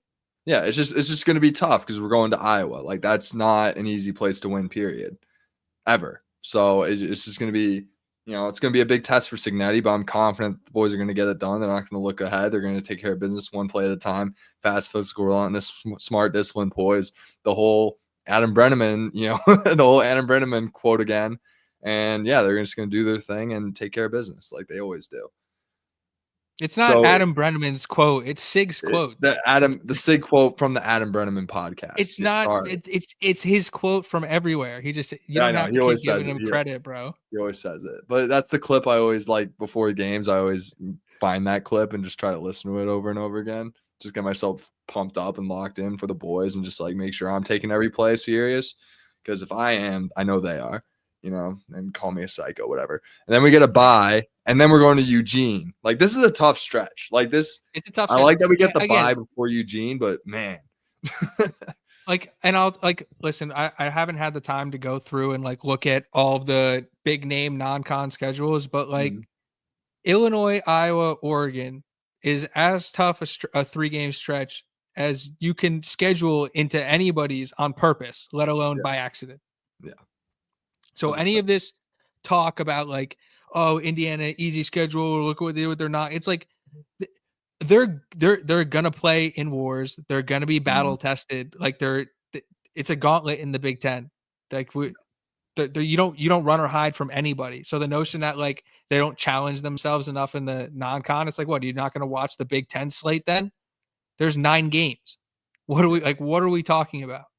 Yeah, it's Big Ten Power 2 football. It's pure. I see the Big Ten as the SEC, similar to, if not, possibly better at the top than the SEC right now. Yeah, so they have to deal with that. And if I had to pencil it in right now in April, where it doesn't matter at all, like probably gonna take a loss there. It's not really gonna affect Indiana's standing for a playoff. Would love to see them go in there and win. I'm not ruling out like 12-0 for this team at all, but it's gonna be a tough one on the road against Oregon, a team that won the Big Ten last year. Like not a not a look ahead game by any means. After that, they get 2 home games against I would Wait, I want to call talk. I want to yeah. wait. I want to talk. I want to talk Sorry. about this game in Oregon for a second because again, like it take if you lose one or both of the Illinois or Iowa games, like then the sting gets taken out of this one a little bit. But if you're rolling into this one off of those 2 wins, like this is going to be if Oregon holds up its end of the bargain, this will be a top 5 matchup in a really hostile Yeah, environment. could be And game so day. this is like these are the types of games that you're hunting if you're Indiana. Like John just said it in the chat, but Pons mentioned it in his Hoosiers Connect interview that like that's the one of the games like he's really looking forward to. Is like that's and it's not disrespectful, but and I try and tell people this and they don't seem to understand it, but Indiana is a lot closer to Oregon than it is Illinois or Iowa. Like it's not an accident Yeah. they were in the playoff last year. They were Mm. misranked. They probably should have been 8 and seeded better. But like I'm just not sure where everybody's seeing this giant drop off for the Hoosiers, where they're like, I, I just don't get it. Like I think they actually are better suited to match up against Oregon this year than Iowa is to play against them. Yeah, 100%. And just want to add some comments real quick. Sig Sid said, we haven't won in Iowa since 07. Nothing matters before Signetti. All right. And Talking then, about BC times. yeah, nothing before Signetti, nothing matters before that. We're the most losingest program in the history of the world now. And this 12-team playoff era is all we it's the measuring stick we look at. We're only moving forward, only moving up. And then Mendoza is better than all 3 quarterbacks battling in Eugene right now. I couldn't agree more. I watched Dante Moore as a freshman at UCLA. Fernando Mendoza was a true freshman that year as well. And, he had a starting job his sophomore year, and Dante Moore did not.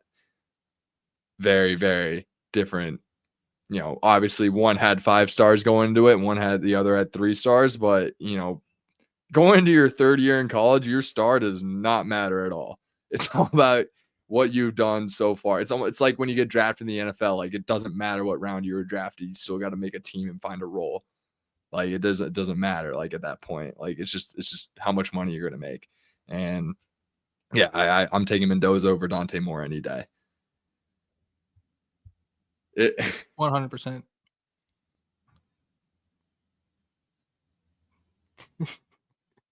Yeah, what was his name? He was a lefty, I think. The kid from Helani. Is he at Miliani or the kid from Hawaii? Yeah. Facts. He showed up. He saw That's a good Oregon. point. I never thought of it that way. And that it kind of was the Mendoza thing that brought him back to Cal.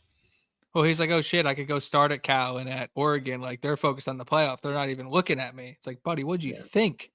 What was your thought? Yeah, Jerron, yeah. He went to like Miliani, or he went to one of those big Hawaiian high schools, whether it was St. Louis, Miliani, Punahou. I don't know which one, but if you can find that for me, Abel, that'd be really helpful because I won't forget if you just told me. Yeah, love it. But yeah, that Oregon game, big time. Definitely circling that one. But again, you can't definitely not overlooking Iowa. Definitely not overlooking. We're not overlooking anyone. But this team's 1-0 every week. Like that's how they approach it. We're in April. Before we jump past this part of the schedule, I just want the perception that these are the teams in Indiana's tier to be shaken up a little bit. Like maybe Indiana's not in the Ohio State, like Penn State, Oregon tier, but like then let's not just act like Michigan gets to just be delivered back into that tier as well, because they didn't look good at all for the first half of last year. Yeah. So if we're just gonna okay, cool, based on history, like we'll put Michigan there, but like they were horrible last year.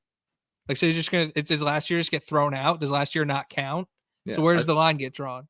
Yeah, I think it's fair to do that tier of Penn State, Ohio State, Oregon, and then the next tier, Indiana, Michigan, and then the next tier is your Illinois, and your Iowas, and your maybe a Nebraska, and then the 2 next teams after Oregon, Michigan State and UCLA, we got them both at home. I'd say these are reeling year 2 head coaches. They're expecting a year 2 jump. They're, young quarterbacks coming in. Well, UCLA is bringing in an App State transfer that Tino Sunseri handpicked, and we all know about Tino Sunseri, so we're not going to overlook UCLA by any means. And yeah, I was about to say, year actually, 2 Aiden Childs at Michigan State. I mean, these are teams on the rise, and we get them at home, luckily, but definitely, once again, got to go 1-0 each week, and can't overlook these teams by any means, because look at those 2 names, like they definitely have talent. Those are schools that just bring in talent consistently. So yeah, don't want to overlook again, them. like Michigan State could be a lot better this year, but it helps that Indiana gets them at home, and Indiana also has the "we beat you by 37" even though you jumped out to a 10-point lead at home. Yeah.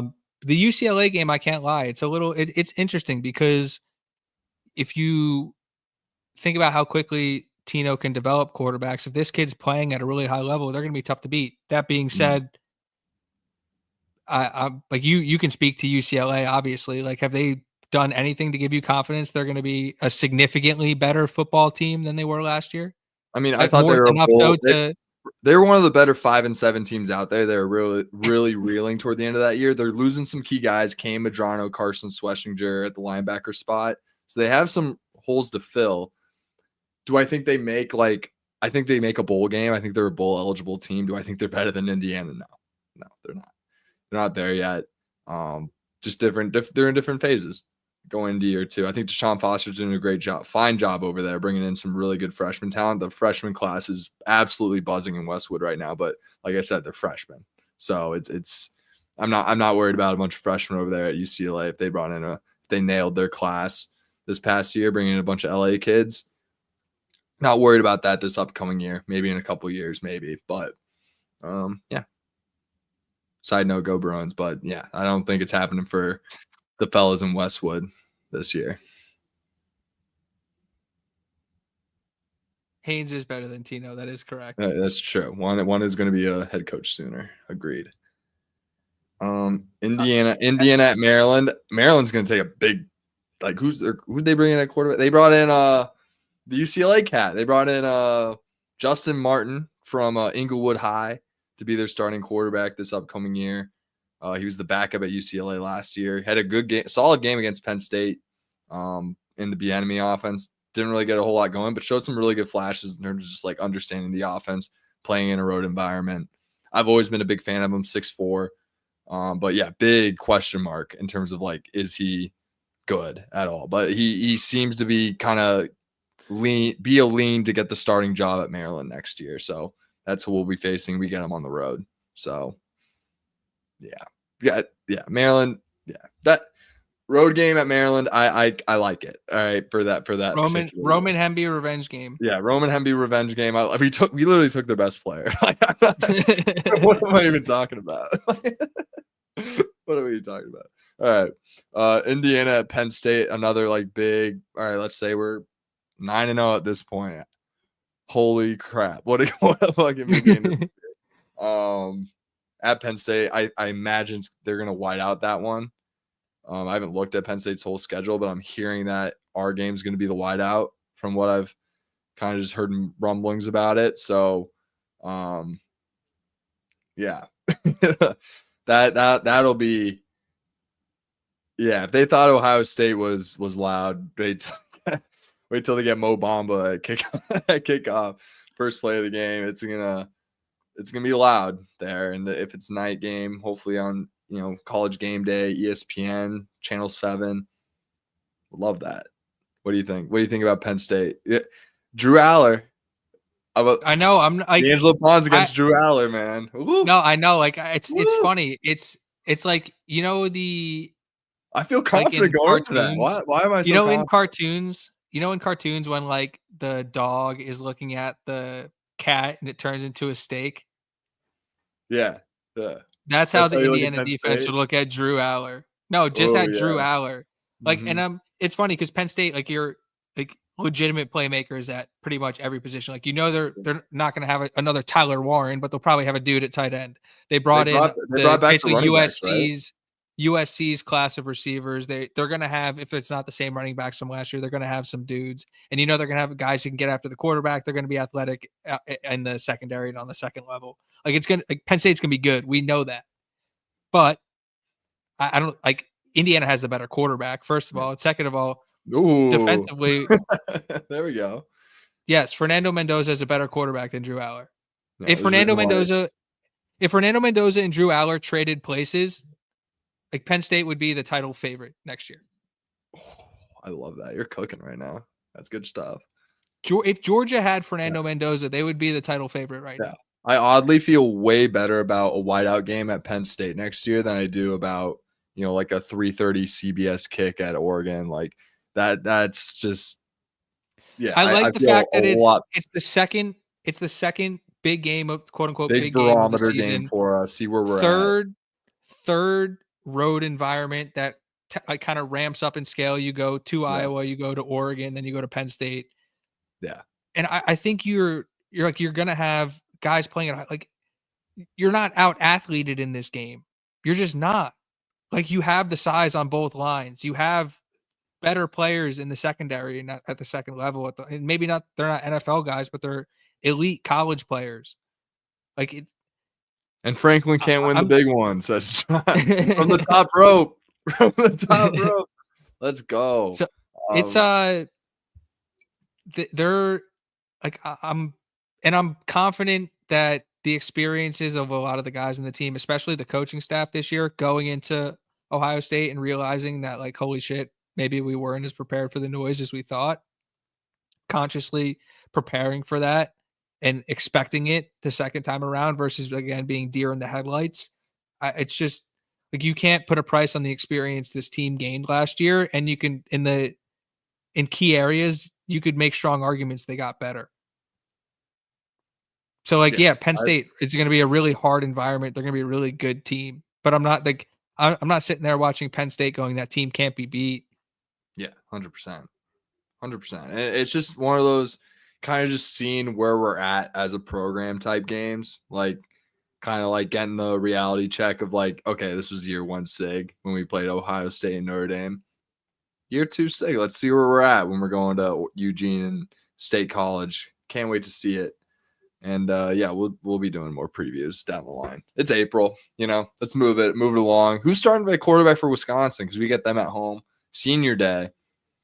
I'm not even going to talk about the last game because I have a feeling I know exactly what's going to happen regardless of how the season goes. But, who's starting at Wisconsin next year? I don't even know. They brought in a transfer, and I honestly keep forgetting who it is. I know it's not Tyler Van Dyke. Talk real quick. Talk a bunch. I'll get it real quick. It's funny. Wisconsin's one of those teams that you see keep popping up in recruiting battles with Indiana. There was a kid, a wide receiver from Indiana. It's Billy Edwards Jr. It's Billy Edwards. No, he transferred again. He's starting at Wisconsin. I thought he was at Michigan. It is. Yeah. He's not at Michigan? Yeah. Wisconsin. No shit. So he transferred and then transferred again? No, that's where all the rumors were, that he was going to go to Michigan. Mikey Keene ended up going to Michigan and then. Oh, I see. I thought they brought all those dudes. No, he never committed to Michigan. 5 quarterbacks. Never committed. Got you. Oh my God. You want to talk about I got corrected on Twitter about that in January. You want to talk about seeing a steak? What do you think Mikal Kamara is doing when he sees Billy Edwards line up across from him? He's just and then we end with Purdue at home. I don't even need to talk about that. What do you? I know Brian Haynes feel like? I know Brian Haynes is listening. Do you feel like Purdue is taking a step forward under Ryan Odom? Is it Ryan Odom? Barry Odom. That's Barry Odom. Barry Odom. I'm pretty sure it's Ryan is the football. I think Barry Odom is the coach of. Wasn't he the coach of UC Irvine? We're not going to talk about them until they're worth talking about. I feel like that's kind of where we're at. with them. That's Obviously, fair. I'm not overlooking any team, but I mean that's the team we legit beat by 70 in the Big in the Big Ten in the snow. Like I'm not. Oh my god. Okay, Abel, good call out. Can't completely overlook that Billy Edwards has faced the Bryant Haynes scheme before, and didn't honestly He with Ty has. Felton and Caden Prather looked all right. I don't think he has Ty Felton and Caden Prather this time around, and definitely doesn't have Roman Hemby. He is very well acquainted. He knows Mikal Kamara very well. Billy Edwards does. Let me reintroduce myself. My name is Mikal Kamara. Bang! And he just smacks the snot out of him. Love that. That's kind of all I got for football, Brad. Yeah, I think we're good on that. Quick baseball update. I got it right here. We're 19-4. Brad on base. Yeah, this is Brad on the bases. We're 18-14. I think it's been a common theme with this baseball team that basically I would say we have one of the best lineups. Maybe like UCLA might have a better lineup because they're probably gonna, win the conference this year. But Indiana has as good of a lineup as anyone in the conference. But for whatever reason, the pitching just does not support them, and it's a really hit or miss. Like they'll blow out teams by 10, and then they'll get blown out by 10 the next game. Like they're really hit or miss this ball club, and it's a real concern. They definitely have the talent. Like if the pitching could just get a little more consistent, this team would have no problem making the tournament. But it seems to be the continual problem that we just can't figure out pitching with this coaching staff, and it might be rash, but it could be time to talk about changes. And it's really unfortunate because we had that. I forgot his name. He's a really good coach, and he ended up getting poached by Mississippi State and won a title. So like we had the guy on campus. It's just, baseball in the Big Ten it's really hard. It's going to be starting to get dominated by, those West Coast schools that are coming in, and then Michigan, Maryland, Indiana, Nebraska have always been kind of the top, but I feel like these West Coast schools are going to kind of come in and assert their dominance. Indiana did go on the road and get a couple, I think, against the Bruins. So maybe getting hot at the right time, but right now they are out. They need to get on a little hot streak here to make the tournament or just win the Big Ten tournament, which could happen. So we'll see what happens with these guys. Gotta keep I'm gonna keep a monitor on the situation, but yeah, it's not looking as good. Yeah, they went 1-2 against the Bruins last week, a couple weekends ago. So can I give you a real brief who's on campus for Indiana update right now? Yeah, go ahead. You know who's at Upstairs Pub right now? Right now? Who Lamar Wilkerson. No. It's Miles Teller. Stop it. Stop that. You're kidding. Is this like a publicity stunt for I can't see. There he is. Oh, is he doing he's doing like behind the bar stuff? And yeah. What is he promoting, you think? I have no idea. Probably some movie. Or like shout out to Upstairs. Like an alcohol or something. Yeah, last week we if we want to transfer over, are you done with Brad on base? I liked yeah, I would say I rounded the bases a little bit, and I'm just I have to admit I haven't been following as closely, partially because of like it's just frustrating because we have this Devin Taylor kid who's probably going to go top 10 in the phenomenal draft, and we're just kind of wasting a year.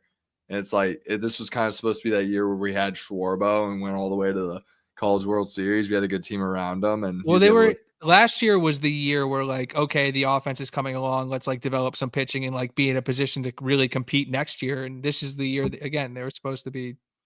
And then the pitching just never got figured out. It's very frustrating. And yeah, like I said, it's at a point where rash decisions need to be made. And obviously focus from Dolson and company have been elsewhere, but it's time to, like I said, these West Coast schools are coming into the conference. Like if we're going to want to be competitive, we're going to have to figure out how to get some pitching to deal with these Oregon, USC, UCLA lineups that you're gonna have to see every year. So, yeah, that's it for Brad on bases. Listen, by the way, my name is Brad. My real name. but Goom on here, God. I guess you can call it like an alias or something. I don't know. Yeah, should we talk hoops? Yeah, let's talk Indiana hoops. Do you want to start with Garzon going to? We talked about that Maryland. last week. Oh, she went to Maryland? No, she committed to Maryland. Yeah, I guess that did happen since we talked about her leaving. Man, it feels like tampering. It really does. Maryland's a pretty elite basketball program. It wouldn't surprise me if that's what they're doing. And yeah, unfortunate because it feels like Terry Morin can needs everything she can get when it comes to like the talent. We just broke that news to Abel. I feel horrible. Oh no. Yeah. Garzon hit the portal last week, committed to Maryland. And then committed in conference to Maryland. Nightmare because Maryland's already good. Oh no. So it's gonna be tough. Yeah, definitely for money. Definitely. The rumors are I'm starting the rumor. Like I can't imagine it being it for money. If Terry Morin's not getting the financial backing that she deserves, like that's a bigger issue. So but then if it wasn't about money, then you have to be like, what was it about? And then you don't want to speculate about anything like that. So it's just the whole situation sucks. Like obviously for Garzon, like the person, like I hope she has like, what's best for her, but like as an Indiana basketball fan, like that sucks. Like I gotta, not only do I not get to root for her, but now I have to, like, she's going to play against us like that. That sucks, but it hasn't been all quiet on the Western Front for Indiana women's basketball. They brought in Arkansas transfer Phoenix Stoughton, I think. I don't know how to pronounce her last name. They also brought in former Miss Basketball from Indiana, Chloe Spreen. Love it. Yeah, cool. I mean, you gotta replace. It just sucks because it's very clear to me that Garzon is like at the level of. She's probably like a better WNBA prospect than Mackenzie Holmes. Probably at that Grace Berger level, who I've always been very high on, and I think is not getting enough opportunity in the W. To be honest, like you talk about a 6'1" guard with a handle, that's Garzon. She's like 6'2" with a handle, can shoot, can do it all. She can definitely play in the W.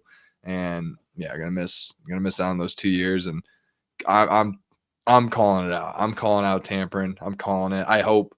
I've said it before. Like I hope Indiana tampers in a lot of sports personally. So like I really can't get too upset about it. But I'm calling tampering on Maryland. I'm calling it.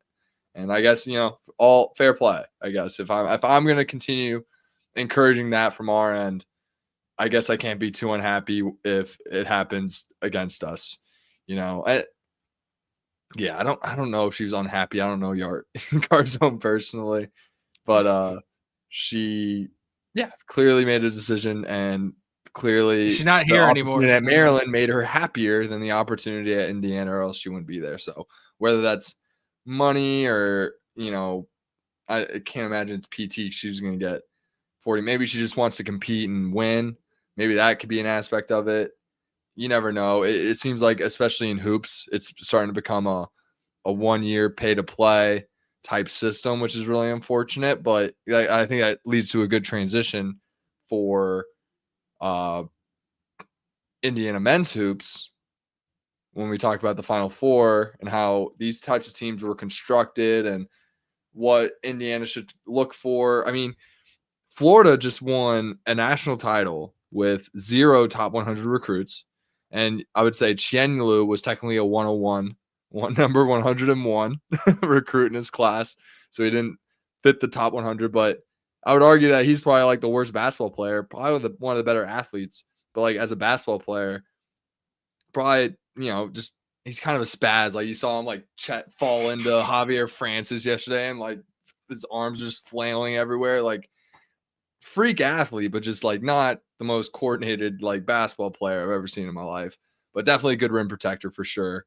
And the fact that Florida was able to surround that with a bunch of, mid-major guys that they kind of brought in throughout time. Elijah Martin, only 1 year there, but went to FAU, went to a Final Four there. Clearly a talented player. We'll see him in the NBA.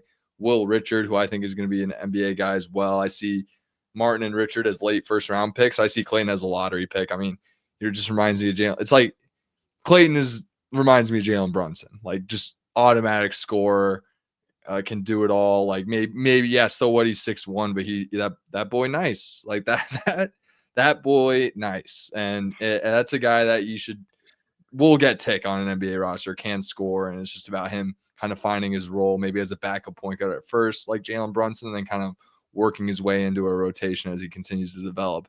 I think a lot of NBA player, I think it's going to start soon to where obviously you want to take the freshmen that are averaging like your Jeremiah Fears. Those guys are going to be lottery picks. Like they're hooping as a freshman, like dropping 18 as a freshman in college. Like, yeah, go lottery.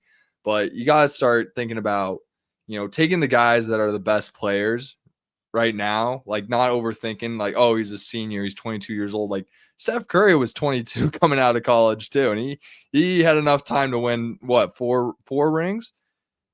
Like the idea that you just overlook a guy because of their age is ludicrous to me. When you look at all the guys that have been successful, it's always the guys that were the best in college turn out to be, I'm sick of, wasting these draft picks on these potential guys when, there's plenty of great players around college basketball, especially with the portal keeping them around. Like it's a better developmental league than the G League to get them in. Like if you're in the G League, I'm not going to if you're in the G League, you're not very rarely going to end up getting called up and like making a playoff roster and going to be like getting a significant amount of tick. Like you got to look for guys that like Dalton Connects that can, top scorer in college. Yeah, we'll make him the 8th option on the Lakers. Like that makes sense to me.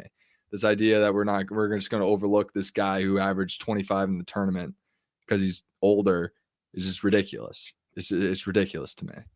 So I don't know. But I guess to bring it back to Indiana, like when we look at this roster construction and how it's going, I think first off, people are complaining that, we're not doing enough and everyone's freaking out. First off, the timing, like honestly, we're top 10 in 24/7's transfer portal rankings right now. I don't. Yeah, no, it's funny. The reason why, like all the freak outs, like we just got to find right fits, right? Like that should be the key. And it couldn't have been any more telling than what we were watching in the Final Four over the weekend. Well, I was going to say the reason why I was able to see Miles Teller popping up at Upstairs Pub right now is because we got hosed last week, like briefly mentioning Conwell and Josh Dix basically committing back to, or Powell basically committing back to back to different programs. So I have Twitter open right now, but like even when we were talking a week ago, I don't think Enright or Tucker DeVries were official. Fast forward a week, like you said, there's a top 10 class on 24/7. Reed Bailey is like he might be one of the best players in the country. Like that dude is ridiculous. I guess I don't want to put like lofty expectations on a guy, but like is a dude who averaged almost 19 points, can shoot from the outside, scores in post ups. Like that's a really legit player you're adding right there. Like it's hard to score 18 points per game at any level of college basketball. He's the first team all conference scorer. Yeah.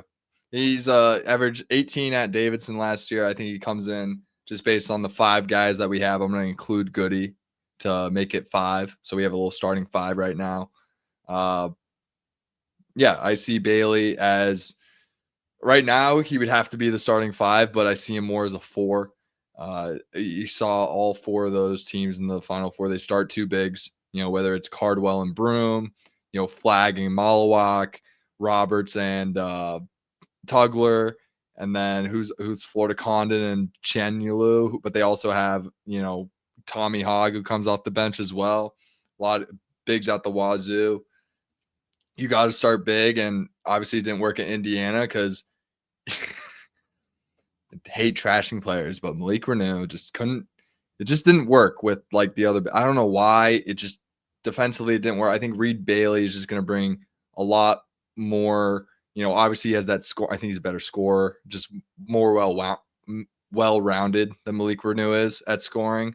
And Malik Reneau is a hell of a scorer, but he's never averaged even 18. Like Khalil Ware was a really impressive outside shooter for his size. Like I think Reed Bailey shot 46% on catch and shoot. Didn't have any guard play like that.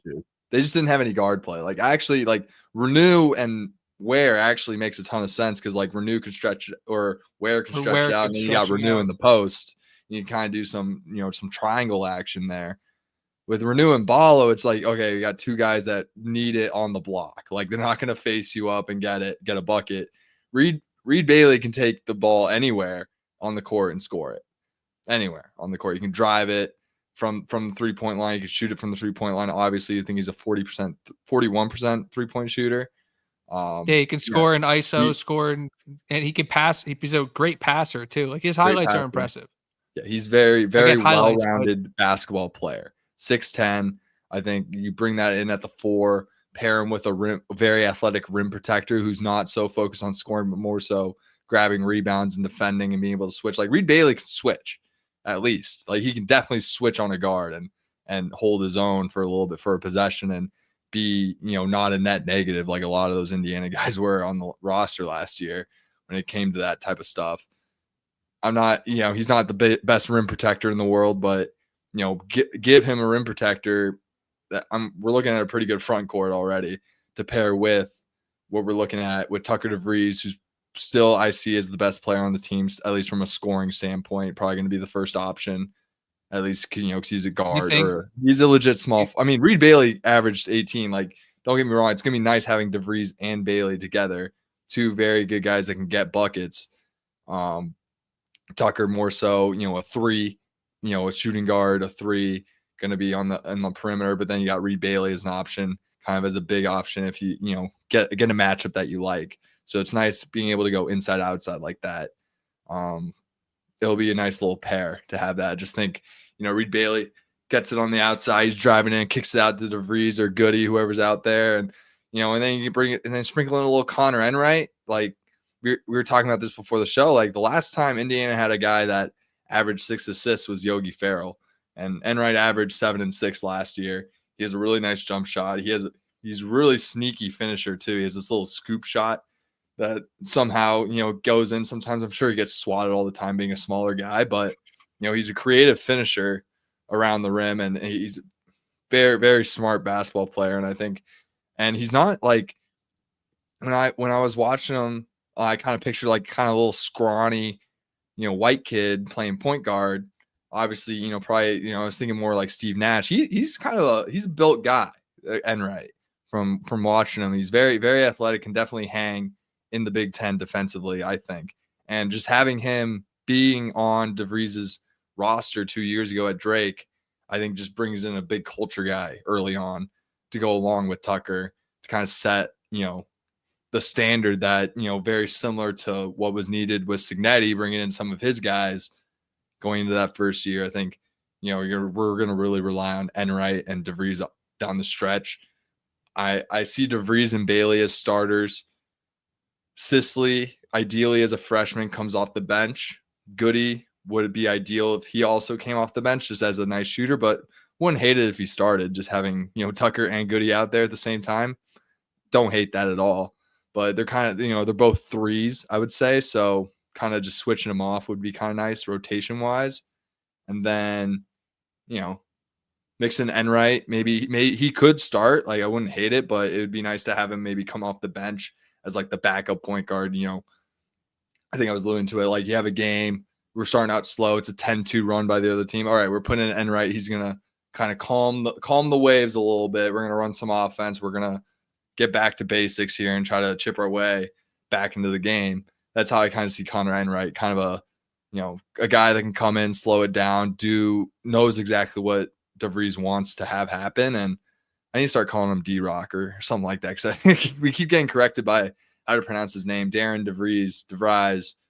We're going to say it's DeVries. It's DeVries. So I've had it right. But D-Rock, yeah, is having his guys there. Enright's super solid. But just like from a talent perspective, like would love, if we can upgrade that spot would be ideal. But Enright, definitely a Big Ten quality type player from what I was saying. You don't averaging 6 assists at the college level is very hard. They don't give assists out as much as they do in the NBA. It's a much harder stat to attain. I don't know if that I said it well, but they don't like, you don't have as many assists in college as you do in the NBA for whatever. They just don't give them out. They're more stingent with it, if that makes sense. You know what I mean? No, it does. But I think the important thing to remember, and it's definitely calmed down in the last week, given we finally got the DeVries announcement. We got Reed Bailey. Like, there's heavy smoke on Lamar Wilkerson, although like I'm pulling back a little bit because I saw Time posting he's probably going to commit within a day or so. He hasn't committed yet, so I'm not really sure what's going on there. But like he's like DeVries is bringing in his guys. Like there is a plan in place. They're building the staff. Like it's not they're not just like running around like swinging and missing on guys after throwing money at them. Like there is a plan. They're strategically spending. They're bringing in guys that they believe are going to help the culture. And like 2 weeks ago, everybody was like, we don't have anybody on the roster, and I didn't even know who Reed Bailey was. Like I'm not going to sit here and act like I'm like this huge college basketball fan. I'm an Indiana basketball fan. I love this program, and that's why I talk about it. But like the guys who are paid to watch the sport and coach in it and are making a shitload of money doing it are there for a reason. And if you believe in Scott Dolson the way I do, then like you understand that you hope he put the right guy in place. So I know they have the financial backing. It came out today from the Wall Street Journal that Indiana was the third most profitable, or I think like valued highest at valuation. Third highest valued college basketball program in the country. So like, it's just have faith that they're getting the right guys in here. And I keep falling back to that April 18th to 21st deadline, but he already just DeVries already just beat it. Like Reed Bailey was first team all conference at Davidson. Like that's an impact guy you're bringing in. Is he going to be first team all conference in the Big Ten? That's not what I'm telling you, but that's a really high impact guy they just brought in. Proven. A very solid piece. And it's the best outside shooter they've had for somebody who's 7 foot tall, 6'10". Since Ware, and we didn't really get to see Ware's full potential because of the team around him. So you hope that there's legit floor spacing that they just brought in, but like there's a vision in place, and that's what's exciting. And they're shooting all over the floor, which is also really exciting. Yeah, a lot of these mid-major transfers, especially at the big, like Danny Wolf, Vlad Golding, John Tonji, like all mid-major guys that came in and made instant all-league impacts on their teams. And to rule that out just because they're not – like I like the fact that we're getting these mid-major guys because that seems to be what works. Like we all saw that starting graphics of all the Sweet 16 teams, a lot of mid-major logos on in that graphic, a lot of them. So I wouldn't write these guys off just from where they've spent their last few days at college. They all put up really good numbers. Wilkerson, if we do end up, that's where a lot of smoke is. He averaged 18 at Sam Houston. I love that. Another guy that I know for a fact can score at the college level. Averaging 18 is not easy at all. If he's averaging 13, I'd be a little more skeptical. But 18 is an eyebrow raiser for me at the college level in a 40-minute game. That's hard to do consistently. So, liking what I'm seeing, excited for the progress. I think kind of closing thoughts, I guess. Like I think we're a lot more athletic than a lot of people think. I think Enright and Bailey are kind of getting slighted by how athletic they are. I don't think DeVries is the best athlete from what I've seen from him, but he can shoot the shit out of the ball. I know that. And then obviously there's Goody, who I think is athletic, but I think Bailey and Enright are like a step above like a Luke Goody defensively. And Luke Goody gave it his all effort wise on the defensive end. So as long as they're doing that, they're gonna be just fine. Like a switch on Reed Bailey, like I'm not gonna be stressing. I'm gonna be a lot comparing him into Malik Reneau because that's what I think the role he's taking on. Like you switch a guard onto Reneau, switch a guard onto Reed Bailey. Like I like Reed Bailey to kind of hold his own a little bit more there. He's longer.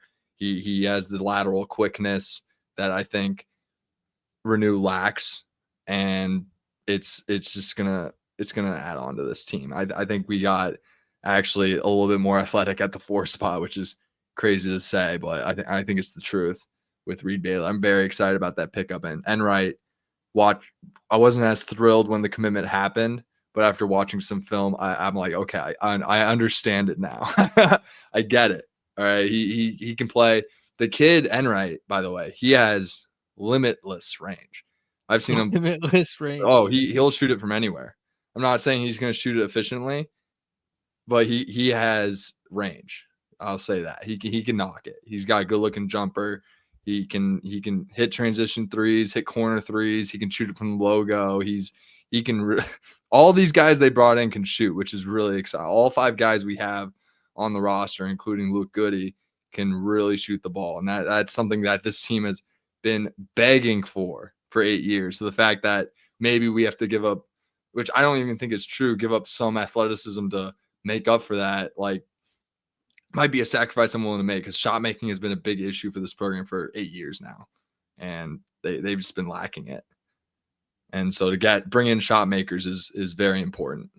And all 5 guys, I believe, can do that. Obviously, the freshmen don't know, gotta prove it for me. But I'm liking what I'm seeing. Yeah, last week there was nobody on the roster. This week we have 4, 5 if you include Goody. Like it's coming together. So my closing thought would just be stay the course. We have a shitload of money to spend, and there's literally 2,000 players in the portal.